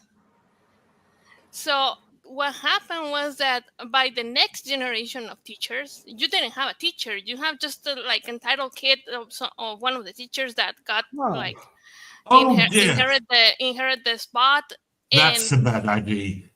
yeah, and it is it expensive. went wrong in every single way that you can. Even it was so bad that I have relatives who are supposed to be teachers. Some of them already retired from teaching. They didn't even finish primary school, and they were like teachers. They were supposed just because they inherit a spot. Huh, that's Wow. that's I a terrible mean, idea. we do that with the head of state, and the results are mixed. Um, you don't want that for a responsible job. It's a bad idea even for students. If you look at the whole legacy system in Ivy League schools, you look at how a lot of entitled people with good degrees come up who just flaunt their degree and really don't know what they're talking about. I And mean, imagine doing that to teachers. Fuck, that's a terrible idea. That was like a horrible idea. That was the worst. Like I said, one of my aunts, I think, she got only like the fifth grade, and that was it. And somehow she's a music teacher for. She has been like a music teacher for like 20 years. She doesn't know Wow. even barely knows how to read. And I thought it was bad. I went to college with a person who made straight A's. I mean, she got good high scores on all of her tests, but to work with her, she didn't know how to write a single piece of code. She memorized and then Ah, forgot it, okay. and then forgot it in the next class. That's So another yeah, problem. yeah. And this isn't computer science. This is computer science. This is writing software. It's like, how do you go to the next? And it's progressive. You have to learn what you learned in the previous class, the next class to write software. But she didn't do that. She just memorized everything and then couldn't synthesize any of it. And I made straight C's, and I've been doing it for 30 years now. But it still blows my mind that you could have someone make straight A's in something like computer science and not be able to synthesize any of that information to actually, debug software and write software. The very thing That that you want to act- school for. that actually is a very common problem in India as well. Like I've seen people. Let me give you a funny story from college. Like when I was in college, I wasn't. I was a good, quote unquote, good student in school because I didn't have anything better to do. I I have never been studious, but I somehow scored 90%. Like it's a good thing. It's considered a good thing in India. Like I have a good reputation of being a good student. But then I went to college and I did not like the whatever the dumb shit they were teaching. Uh, I mean, there's a huge gap between engineering and engineering education. When you enter college, in most cases, it's just about a degree. So the teachers don't care. They know that you are just here for the degrees. The students don't care because they know they're just here for the degrees, and nothing is actually get taught well. It's just about completing the syllabus, getting a acceptable mark, and moving on and getting a job and stuff like that. So that bothered me. So I my whole college academic career directly tanked. But there were a few subjects that I liked just because it got me curious. And there have been cases where I was debarred because I was not going to classes. I had a 0% attendance after a point. That's a different story. But I wasn't going to for the exam because I wasn't allowed to sit because I did not have enough attendance for that. But I was teaching people who were supposed to be, getting straight A's, 90% and stuff. They were coming to me to learn stuff, and it was very clear that they have no idea what they're doing, and somehow they managed to score like 9 CGPA. Like that's a very big problem. It's a funny story, but the problem is not funny. The problem is pretty big. For me, and maybe this is true for you as well, but for me, it was if I was bored by what I was doing because it was too easy, I didn't care and made stupid mistakes. So I didn't do as well on the test as I should have. That has happened to me. That has happened to me. Since I'm not I have a BTech degree, like bachelor's of technology, which is an engineering degree, but I'm Mhm. into design because I prefer that more. But I do like computer science. Like Yeah. computer science was a subject back in school, and I was really good at it. And I was so good at it that it kind of came easy to me. And I did get overconfident about it, and I made silly mistakes in the exam, and I got 80%, while while everyone thought that I'll get 95 or something. And I got that in 10th standard. So in India, most of the education boards have 12 standards. So in 10th, after you completed 10th standard, you get one major test, which is a national test, and you have another national test in 12th. So I scored bad in computer science in 10th. 80% is not exactly bad, but it was bad for me because I was good at it.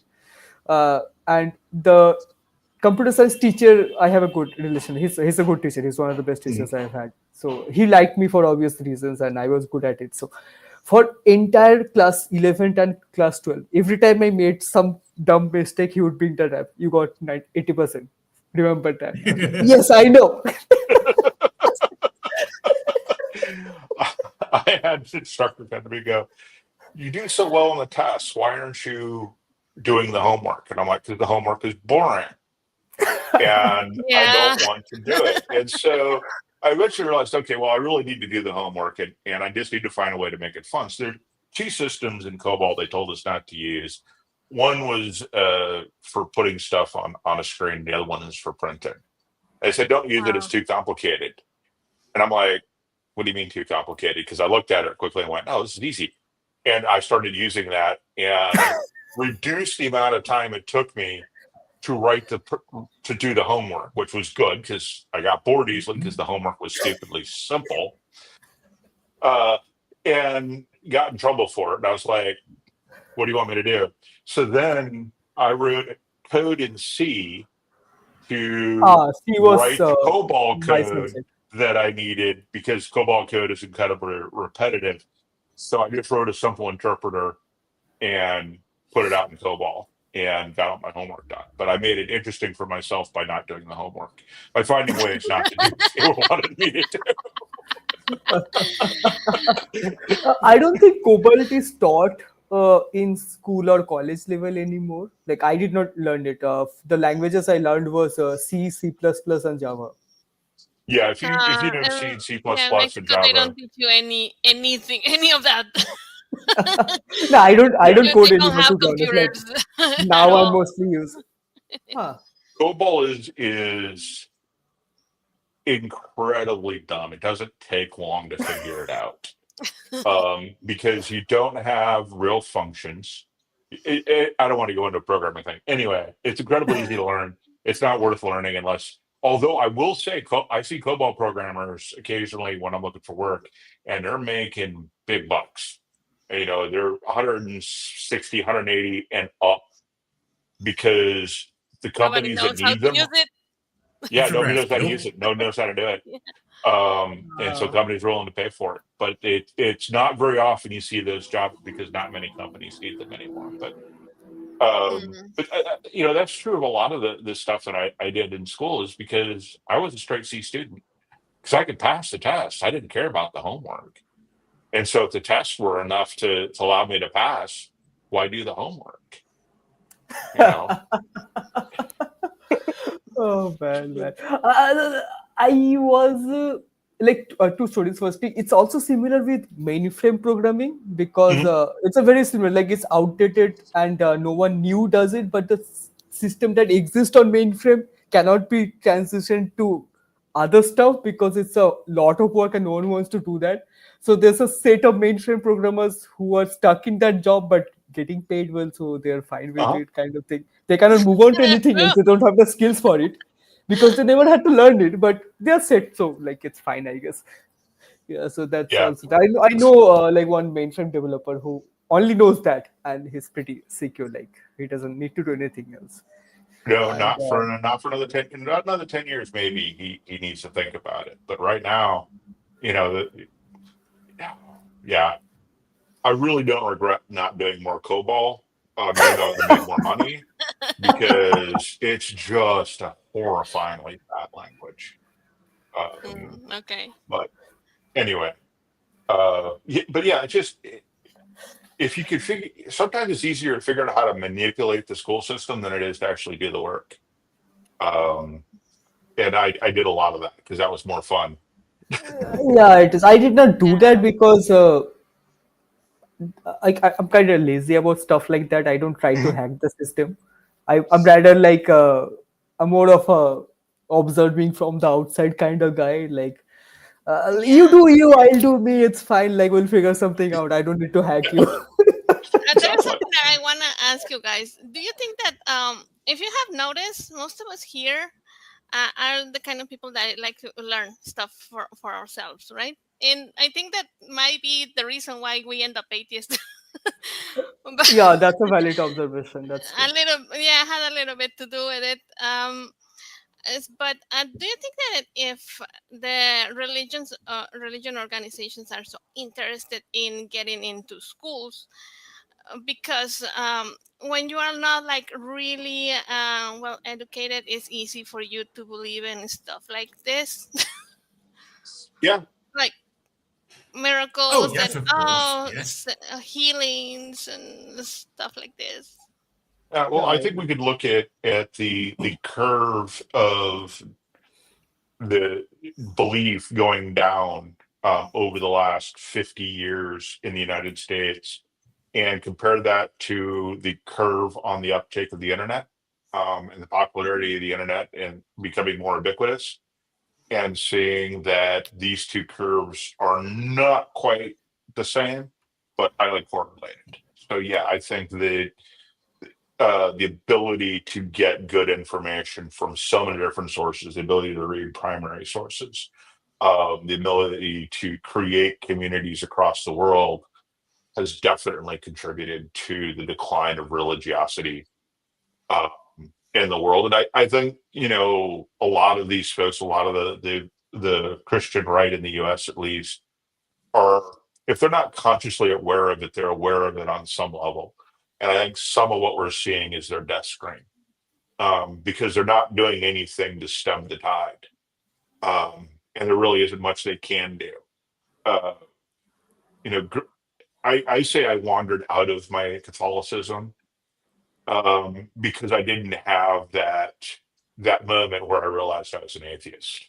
It was this kind of realization one day that hey, I am this. I've never really believed it, but there wasn't a single moment. It was just a gradual movement, gradual realization that, oh, hey, this is actually a thing.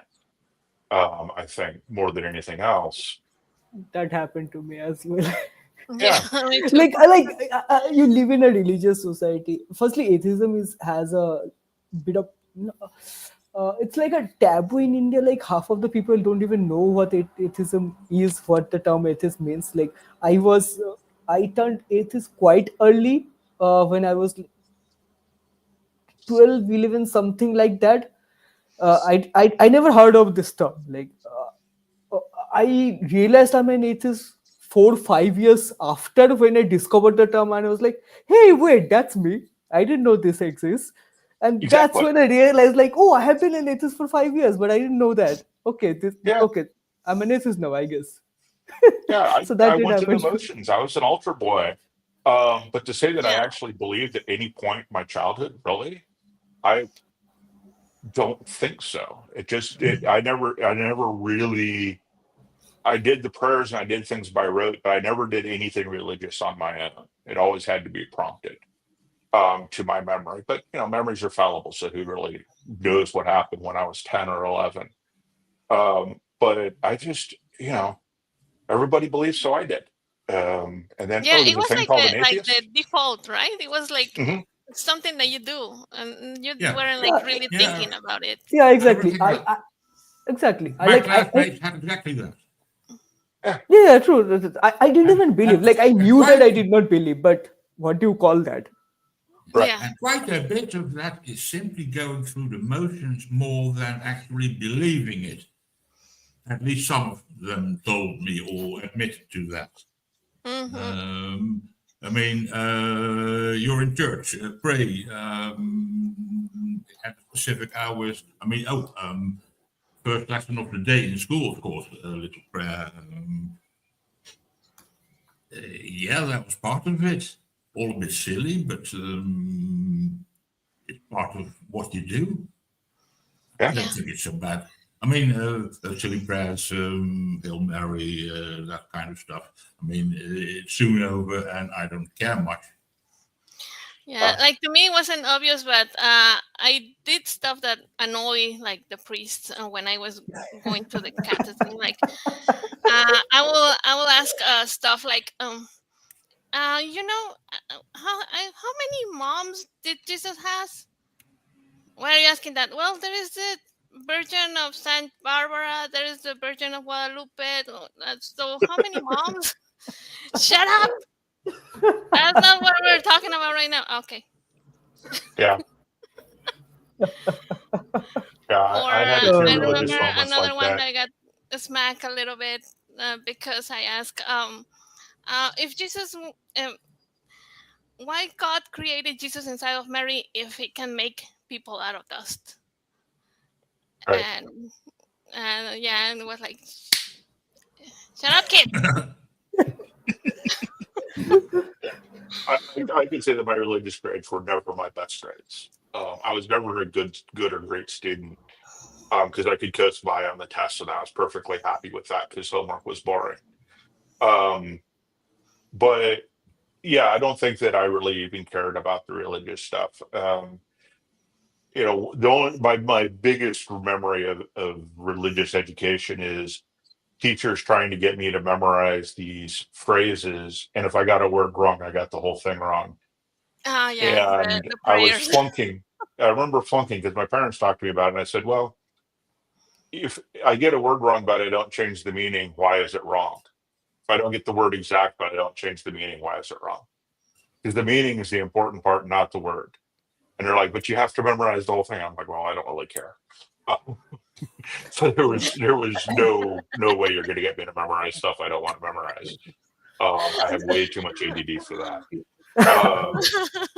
This problem But is yeah, not limited to religious education, to be honest. This whole the problem with academic system, not the entire academic system, I have come to realize slowly, but the academic mhm, system up to school and bachelor's level of education is the over focus on memorizing stuff. like even if you remove religion from the equation, if you look at definitions and stuff like that, why does some words matter? Even if you look at studying history, why is the importance so much on dates and names? That's not a goal.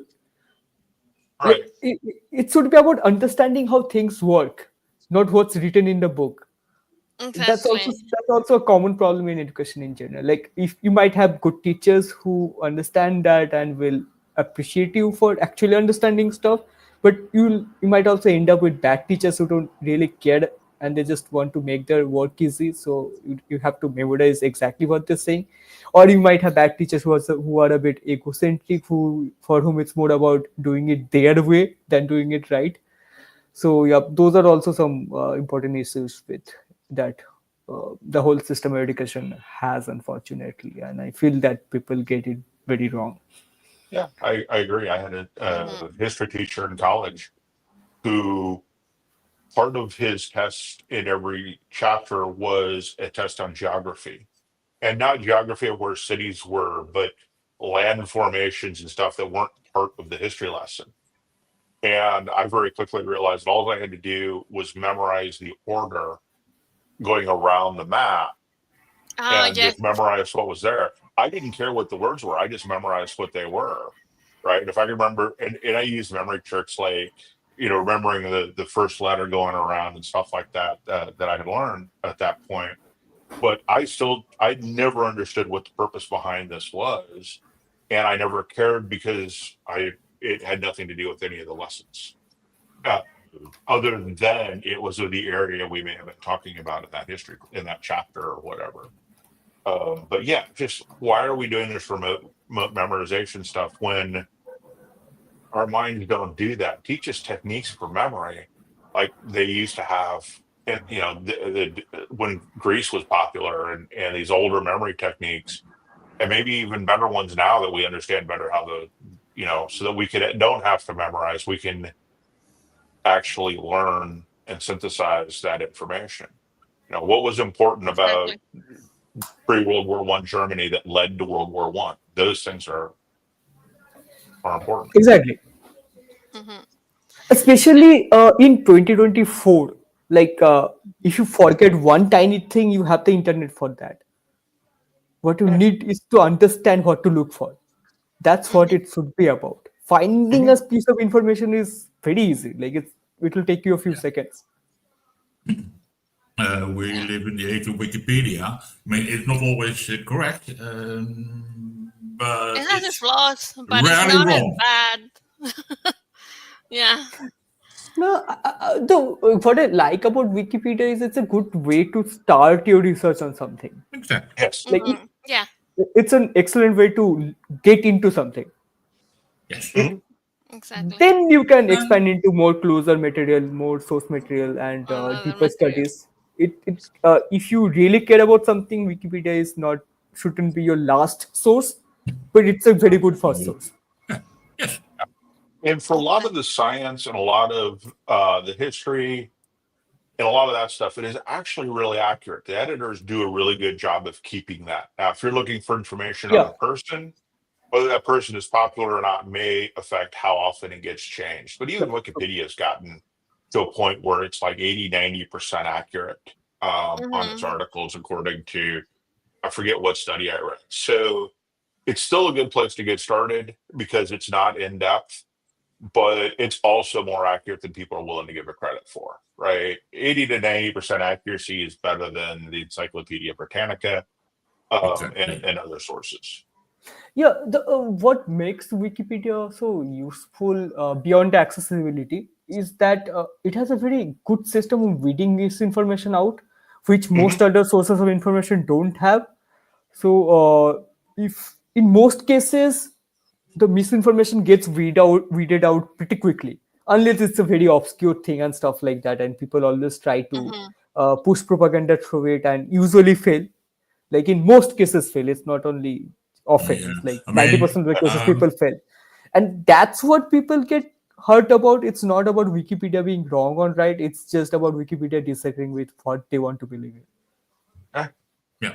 Hmm. uh, And the other thing that I like about it is things are hyperlinked in there, so that if Yeah, you're close to what you're looking for, the hyperlinks will get you to what you're looking for. yep, Yes, On other exactly. topics, and even sources, right? They're all just linked. You can click, you can go to the next one, and it's really easy to lose yourself going down those rabbit trails, especially if you've got it a is a rabbit hole. purpose in mind. It is a rabbit hole. Yeah, But that's how it should be. I don't know how many times I'm reading a book and I go, can't that don't poke. I can't get to where I want to go. And even Kindle doesn't do it that well. But I think that's really, really important in being able to do to learn is to be able to follow the rabbit. That Yeah, whole yeah. Wikipedia also gives you a very transparent information of how trustworthy a particular article is. If something is new and it doesn't meet their standards of believability, reliability, then they will let you know that this is new. They will let you know right. that this might have misinformation right in the beginning, so that you know what you're getting. And I think Yes. that's pretty good yeah, thing from their part. Well, yeah, that's Back to important to videos. recognize when you don't know everything and Yeah. to put those caveats out there. Um, if you listen to a lot of actual Bible era historians, you'll very often hear them say, "This isn't my area of expertise, but here's what I think." Yeah. They won't speak hmm nearly authoritarianly as they would if it is their area of expertise. And I think that's really important as well. And it's not something you hear a lot of apologists say, right? Yeah. Apologists seem to always think that they are an expert on everything and regarding the everything. Bible, Yep, yep. and actual experts don't. Exactly. This is also very important thing about the whole misunderstanding of scientific communication. Uh, a scientist will never tell you this is true. They will tell you this is the most probable truth, and this is very easily misinterpreted of science as just, oh look, he's not sure because this is not true, and Yeah, I think that like that's something that works a lot. like example, what happened with where they were saying like, oh, there is like this mitochondrial Eve. They shouldn't have never said that because now people think that, oh yeah, Eve, like Adam and Eve and the garden, and science is giving us reason when they were not talking about any of that at all. And even if they were talking about a DNA Eve, right? The easiest way to explain that is Eve, out of the entire group of Homo sapiens that were there, let's say there were 10 families, she had hmm the most kids. And as you interbreed down and you do that ancestry tree, eventually Eve is the mother of all of everybody once you get far enough down on just a simple ancestry tree from 10 people where Eve happens to have 6 kids, everyone else has 2, or 3 kids and everyone else has 2.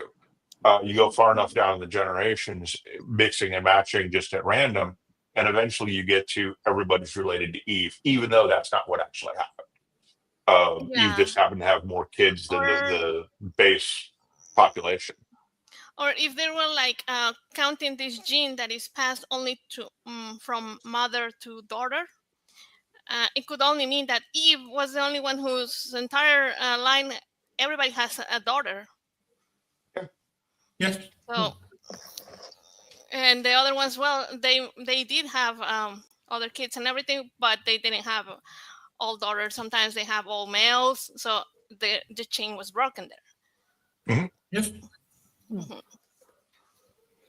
The, and the average people really don't understand how true expertise looks like, so they misunderstand confidence with expertise, and that's a very big problem. You'll see that people who don't really understand anything sound very confident, which gives the impression that what they're saying through is authoritative, although it's the lack of doubt comes from the lack of understanding.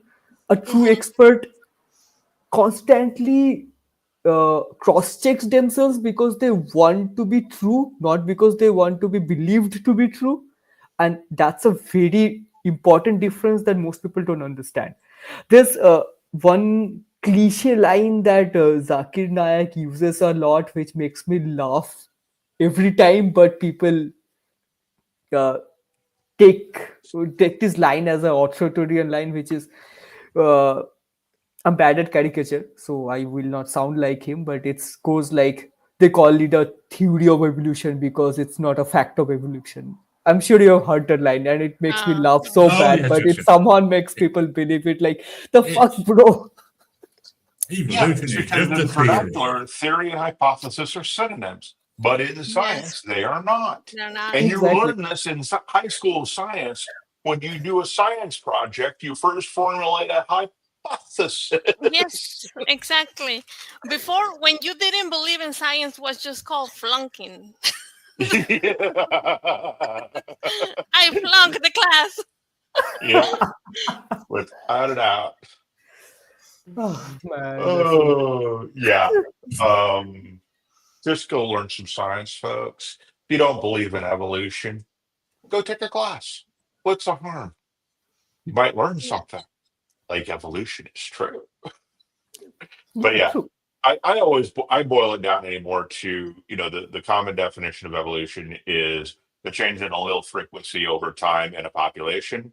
So if you're going to disprove evolution, you either need to, one, disprove genes and prove that Mhm. genes don't exist, and two, then prove that alleles don't change over time in a population. And the most common response is, well, that's microevolution, to which I respond to how many small changes do you need before you call it a major change? And I almost never get any response to that question, because as soon as they answer that question, they have to admit that evolution is true, because that's all evolution is, right? Mhm. I give people want to argue the fossil record. Okay, fine. The fossil record's out. It's not one piece of it. It's only one piece of evidence, but you could throw that out, and they still have to prove that alleles don't change frequency over time in a population. Another Also funny helps. thing is when you look at deniers like that, you will deniers of anything that exists. It's not just Mhm. evolution; it can be Yeah, anything. You will notice that they contradict themselves way too much without realizing that they're contradicting themselves. I'll give you two Yeah. yeah, examples that I have noticed, and it makes me laugh a lot.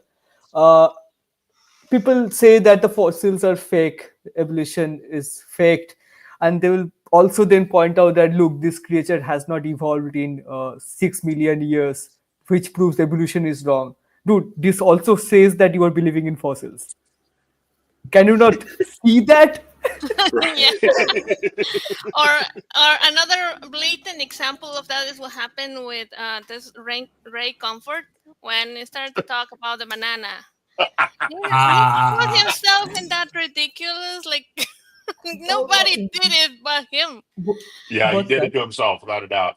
You He com- didn't hear about that, Sandra? Well, it turns No. out that he's saying like, oh, the nightmare of every atheist is the banana, because Banana? if you make a circle in your hand, you will see the wrinkles in the finger, and the creases on the banana fit exactly like those wrinkles. But the it's easy bananas to open, and are yeah, not are not like the bananas that you see now in the supermarkets are nothing like the the original ones. well, Was not there's no created like thing that we eat that we have not affected the genetics of. Everything we eat has been genetically manipulated Yeah, by yeah, humans exactly. over the centuries and This millennia. is also something I find funny about people who are millennia. against GMOs. I'm like, dude, GMO and the newly added gene editing also. They are just more efficient ways of doing something that farmers has been doing for millennia. Right, exactly. The corn you eat yeah, did not and start to like put that. himself on that one, he was like, I was when he started to talk about the banana, I was like, are you? Is he serious? Is this is this a skit? And I think all bananas now are clones, or grown, or the banana trees they grow off of are clones now, because of how much editing we did, Yes. manipulation of the genetics. They became very susceptible to disease, and now I think there's that they're all clones now, but I could be wrong about that. But yeah, there's the banana. Yeah. Not all That per is se, but it is yes, there a is wild one banana. specific. Yup. They're not exactly all, but I know that the one specific species of banana is the one that is most widespread in terms of consumption. There are others that are also consumed, but when you think about banana, you think about one specific banana, which is single or very close to one single group of species. Yeah. So yeah, that does make it very susceptible to diseases. That's true. That is a I huge mean, problem in as a Alaska matter farming. of fact,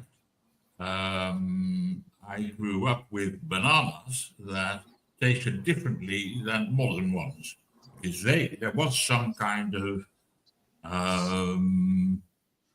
viral disease. I don't know exactly what it was, but a banana disease that essentially wiped out complete plantations in Central America.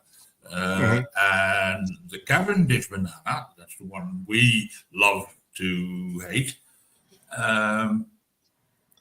is, well, it was resistant to that, whatever the cause is, I don't remember, and became very popular. But it's one clone, essentially. Mhm. All those, I mean, I'm aware there are other species of banana and other races of, that's not the word. Don't use Subspecies? as us, but Yeah, and in Latin varieties. America, I think we have this people eat a lot of this, like we call it plantains. Yes. In Spanish Yeah. is plátano macho. Yeah, they fry it and eat it. Yes. Ah. Yeah. Oh, fried Well, banana. Fried Fried plantain. banana is also a thing in India. It does not look that dark. It's a little. It looks like more of the curpo mente, which is just above it. That's how uh, India's Indian fried banana looks like. It's called banana chips. Like Also that one, yeah, it's like that that as one. well. Yeah. Yeah, that as well. It tastes yes. good. It does taste good. I don't like banana, but I like banana chips. Yeah. And there's another chart that has recently been going around a lot, which is used by uh, climate change deniers, and it basically points out that Oh yeah, this those is, climate change deniers. Earth has been much hotter before, and like, dude, humans would not survive that. Yes, Earth has been hotter, but Earth wasn't habitable when it was hotter. How can you not connect Um, the dots here? yes. Let me tell you, in the last 10 years here where I live, we have had something like 5 hottest years ever. Oh yeah, Um, that's the case. Like throughout the Earth, I think it's consecutively for the last 20 or 30 something years that every year, every summer is the hottest summer ever recorded. There's only 2 years mm, which has missed in between, but other than that, it has always been not in a specific spot, but overall on Earth. And yes, yes, oh yes. and even in the chart that I mentioned, which is a chart that draws into some very long period, like 50 60,000 years or something like that, which shows that the temperature has been going up and down or a little bit going down and thing. And which is what's funny is that within the chart, if you look at the part where modern humanity has existed, it clearly shows that it is a star rising, and they don't notice that. They're just looking at the whole chart as a whole. Like, dude, humanity didn't even exist back then. What are you trying to say? Yeah. Look at the thing you're sharing. Just look at a second. Look at it a second time. Yeah. Oh, this is why I like this one. Let me see if I can show it.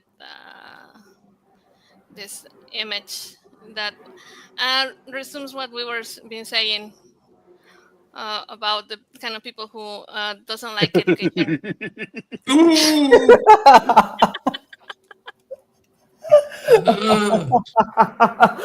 But the have anyone grand of you? slam of And you know what is the name of the meme? The illiterate. Yeah. Have any one of you played Assassin's Creed? Done what? Assassin's Creed, the whole franchise. Yes, I played Assassin's Creed. Yeah. Yeah, you know they have Templars, and Uh-huh. they so that's what this reminds me of. Not the Assassins. The Assassins also wear the whole hood thing, but they look different. This is how And the the white Templars cord. look. And what? And the white cord I talked about earlier. Ah, The yeah, yeah, yeah. Franciscan monks. Yeah, yeah, Yeah. The climate change scenario you're talking about, it's like, look at the frequency and category of hurricanes over the last 50 years. When I was growing up in the 70s and the 80s, category fives were unheard of. And now we get at least one a year.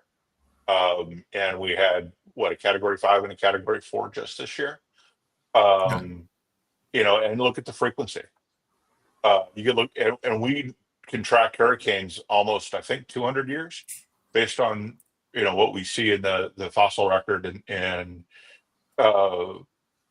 the frequency has gone way, way, way up because we're just getting warmer. How do you deny this? yeah, yeah. There's another thing that people completely don't understand, which is they will mightly look that, oh, look, the snowfall has increased. How is Earth getting hotter? But the reason snowfall has suddenly increased in a certain area is also connected to the temperature getting hotter, because the hotter temperature makes the atmosphere more capable of holding moisture, and that extra moisture has to go down somewhere, and that's where the extra rain and extra snow is coming from. It's Well, not because the earth is getting cooler. well, it's also the air at the poles is colder, and it requires a cold, dense area to keep them from spilling out, which is why we see these blasts. You can track all the way from the pole. I live in the northern hemisphere, so from the North Pole, and you can track that blast of air coming straight down because the air there got so hot it was less dense, and it just allowed the denser air to come blowing through. So that also is why, yes, and it's coming into that warmer air that holds more moisture, and all of a sudden it chills, and guess where that moisture's got to go when the air gets more dense because it's colder, right? It's coming out of the air. It's not staying in the air. It's not staying as humid as it was. So yeah, it's just, and people don't understand that. This is Like the flat also earthers who, why, yeah, this is also why both droughts and floods are increasing. The Mhm. drought is increasing because as the capacity to hold moisture increases, the amount of rain decreases, but that moisture also needs to go up somewhere else. So when the moisture is finally going down, it's going down in a lot bigger quantity than it otherwise, which is causing flash floods and stuff like that. It's not that just because drought is increasing, floods should not increase. They are connected. You yes, need you need to understand how they are connected, but people don't want to understand, and that's why yeah. Mm. If the wind blows in Egypt across the north of Africa, that dust ends up in the Caribbean every time.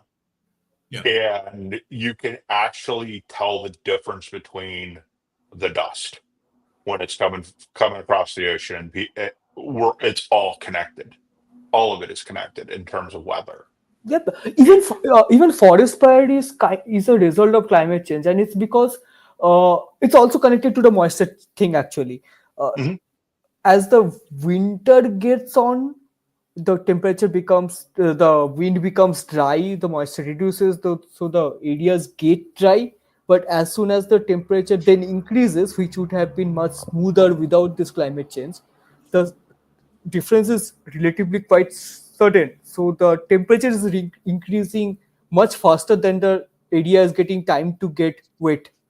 So it's getting a lot more dry fodder to spread on, which it would not Mhm. otherwise. Because if the change was not that drastic, then the dried out plants would get time to get wet, and by the time the summer would come, the area would have been gotten a lot more wetter than it is now. So the amount of fire spreading would be a lot more contained. But since the amount of dryness has not gotten wet yet, it's spreading a lot farther than it would otherwise, which is why the forest fires are can be tracked that they are getting bigger and bigger and bigger. Right. Oh, that's true. Yeah. And hurricanes in the Atlantic are caused by hot winds coming off the African continent, meeting in when the ocean is warm enough. So these hot winds are warm in the ocean. When it gets enough, they start to spin. And oh look, now we've got a hurricane. But you can actually track uh, hot air moving across the continent or the African continent and see when a hurricane is going to start showing up in the Atlantic. And that includes, by the way, the Caribbean and the Gulf of Mexico, as well in the Atlantic. Those are all part of that hurricane zone. And at least in the Atlantic. Pacific's a little bit different, but it's all related to the heat, right? Is where all of that is coming from. And that's also the reason why the hurricane season starts in June and lasts until the end of November, because the water is still warm enough for heat blocks to come in and get a late November hurricane. Yeah, the magic 27 degrees C. Yeah, But for as one we reason can or see, another. I think all of the topics we are being talking about in this show is example like the existence of anti-vaxxer, flat earther, climate change denier, like you just mentioned, and all the things that all of them stem from not having like a really good education, right? Like Yeah, it's Yeah. easier to believe in any of those things if you don't know anything. yeah, Yeah. I mean, education is not, let's say, inoculation to all kinds of stupid beliefs, but it certainly helps.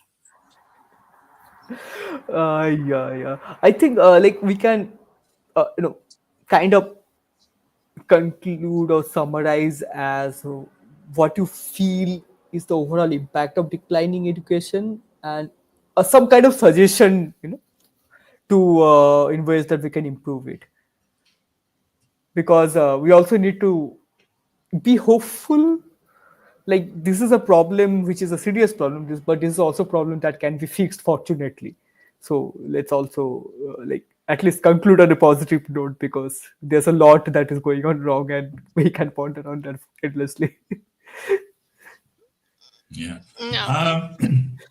I think that one of the unfortunate bits of how we do schools is, I mean, I even though I was a good pupil in school, I didn't like it much.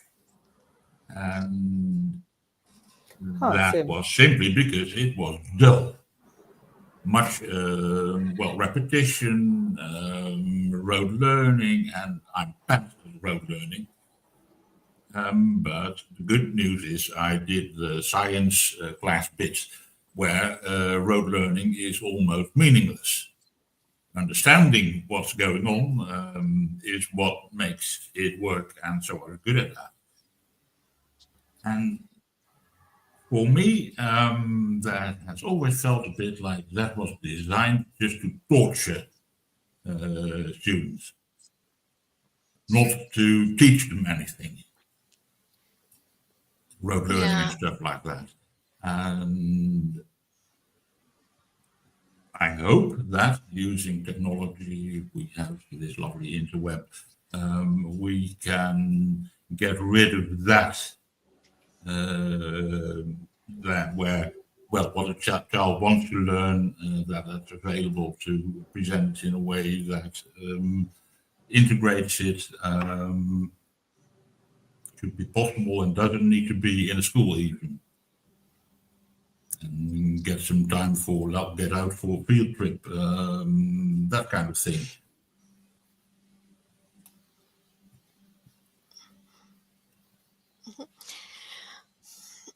Yeah, and also I think there is,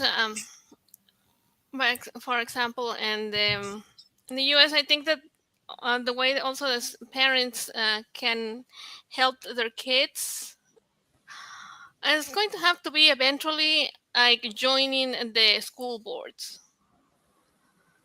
because they're like that's what they're doing. Like the evangelicals are joining the school boards, and now, oh, you know what? I want to ban this book, and I want to ban this other one, and I don't want kids reading anything else but the Bible. Sometimes those kids cannot even read, but you know, I think that is other ways that as a parent, the ones who well, whoever has kids, and I think everybody, just for the sake of the community, I should be a little bit involved in it. That's true. That's a valid point. Yeah. Jim, what are your thoughts? Well, education is the single most important thing we as a society do. Um, and we need for that to be reflected in how we fund it, in how we do it, how we regulate it, how we hire teachers and keep teachers. Um, and we need to realize that it is a lifelong thing, and we need to encourage that in everybody. And we need to have an education system that adapts. I have attention deficit disorder. Most teachers bore the crap out of me. Um, and most talking head stuff bores the crap out of me. You've got to keep things Hmm. moving, and that's why YouTube videos, I learn more from those, because they're constantly changing the camera angles and other stuff that keep me focused. Um, and most teachers can't do that because they're not in front of a camera. They're there in front of you, and just walking around isn't enough. Um, so we need to reflect that as in our society, and any party, political party, that it advocates burning books and banning books for kids or anybody else needs to be relegated to the trash heap. I was reading at a collegiate level at 10 years old. So is my sister. We're avid readers. We still read a lot. Um, so just because something is not age appropriate doesn't mean they shouldn't read it, right? If Hmm. they can read it, they should read it. Yeah. I can say that Yeah. the science fiction books and fantasy books that I read had great impact on my morals and the way I think.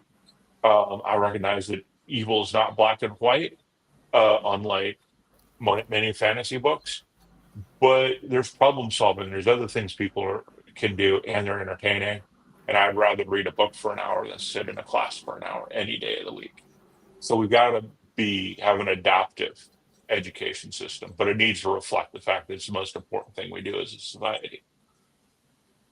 Yep, Exactly. exactly. And the Bible is not actually a book for kids. I mean, I read it as a kid, and I know now that I shouldn't have. I shouldn't. I haven't read the Bible yet, to be honest. Uh, It's on I my list. read I haven't read it. I So far, I read haven't. Ezekiel regarding the giant. You know what? I was like 7. Like, what is that, Mom? Ay, Yeah. ay, ay, Yeah. ay, ay. Yes. Firstly, I will reiterate Alma's point that yeah, we do need to get involved a bit. I mean, when it comes to people like us, we kind of like to leave things on their course because we like. I do agree, and I believe that kids should be able to learn themselves, and that's what we should foster. But we also need to get involved in the way kids are being taught, where it's not just kids, because that's a gap that people who are not exactly pro education takes advantage of. So yeah, Hmm. it's unfortunate we do need to get involved, even if we don't have kids. I mean that I know like Hen doesn't have kid, and I don't plan to have any either, but probably when possible maybe I should get involved as well. I'm not yet, but yep, that's a good point that we should keep in mind. um, the other thing what I feel education gets wrong is that it's still stuck in its invention. When I mean Mm, invention, I don't mean where it originated. I mean where the schooling system kind of what the modern schooling system kind of originated, which is in the industrial area, where the mm-hmm. goal was more of, where it was the goal was primarily two things: disciplining the kids, keeping them occupied while the parents were busy, and second was to teach people to follow instruction and be able to get something done. To Now be they are employees. yeah, employees, yeah, they are not exactly invalid even today, but we need to understand that now that the technology has progressed and the problem of scale can be solved a lot easier through technology. Maybe we should not focus on the whole numbers game anymore, because that can be easily sorted through other I've stuff. Education should rather be focused more on overall growing of a kid, the whole teaching them how to learn, not just teaching them the syllabus. It's more about being a guide and fostering a being a better human, being a curious learner who can grow up to learn by themselves, not just being spoon fed. That's something I feel should be focused on on the education front, now that there's a lot of other means to get a lot of other problems solved that wasn't possible when education the schooling system was invented. So we Mm-hmm. should take advantage of that. Not just the information angle, the gap in information can be easily filled through the internet. That's not a problem I feel that is important to solve. Being outdated in terms of syllabus is not does not feel like an important problem to me, but being outdated in the system of education feels more important, and that's should be solved, and it is solvable. And yep, involvement is also important. That's also something we should take care of, even if we don't plan to have kids ourselves, which Mm-hmm. some of us don't, including me. No, I mentioned that the people has kids and was like has like some skin in the fight, right? But I think everybody should do it because we all get affected by people like Yeah, think I know, that I know. vaccines are yes, not a of I, course. thing. That we shouldn't vaccinate, and now we have a polio Oh, case somewhere. Yeah. okay. Well, thank you for joining the conversation. It's been a pleasure having you around, and I think it's time to say goodbye. Do we have messages for sponsors somewhere that One need more. attention? Mm-hmm. Uh, okay, I got it here. Ah, thank you, patrons Paul Camis, Karen Butcher, Helen Green, Logan Fisher, Amanda McLeod, Rion, Denis Murphy, Dan D, Michael Wiseman, Sonny Shell, and Phil Calderon. Thank you. thank you. And don't forget to Okay. check our other shows on the Skeptic Yeah, Haven, Mondays the Free Thinkers, Thursday the Sunny Spot, Saturday the Global Atheist and Women Atheists this on one. Load, and Let's Talk on Sunday. Yes. Okay. Thank you for joining. Bye bye. Bye bye. Good day. Keep learning. Yes, keep Amen. learning. Preach it. Preach.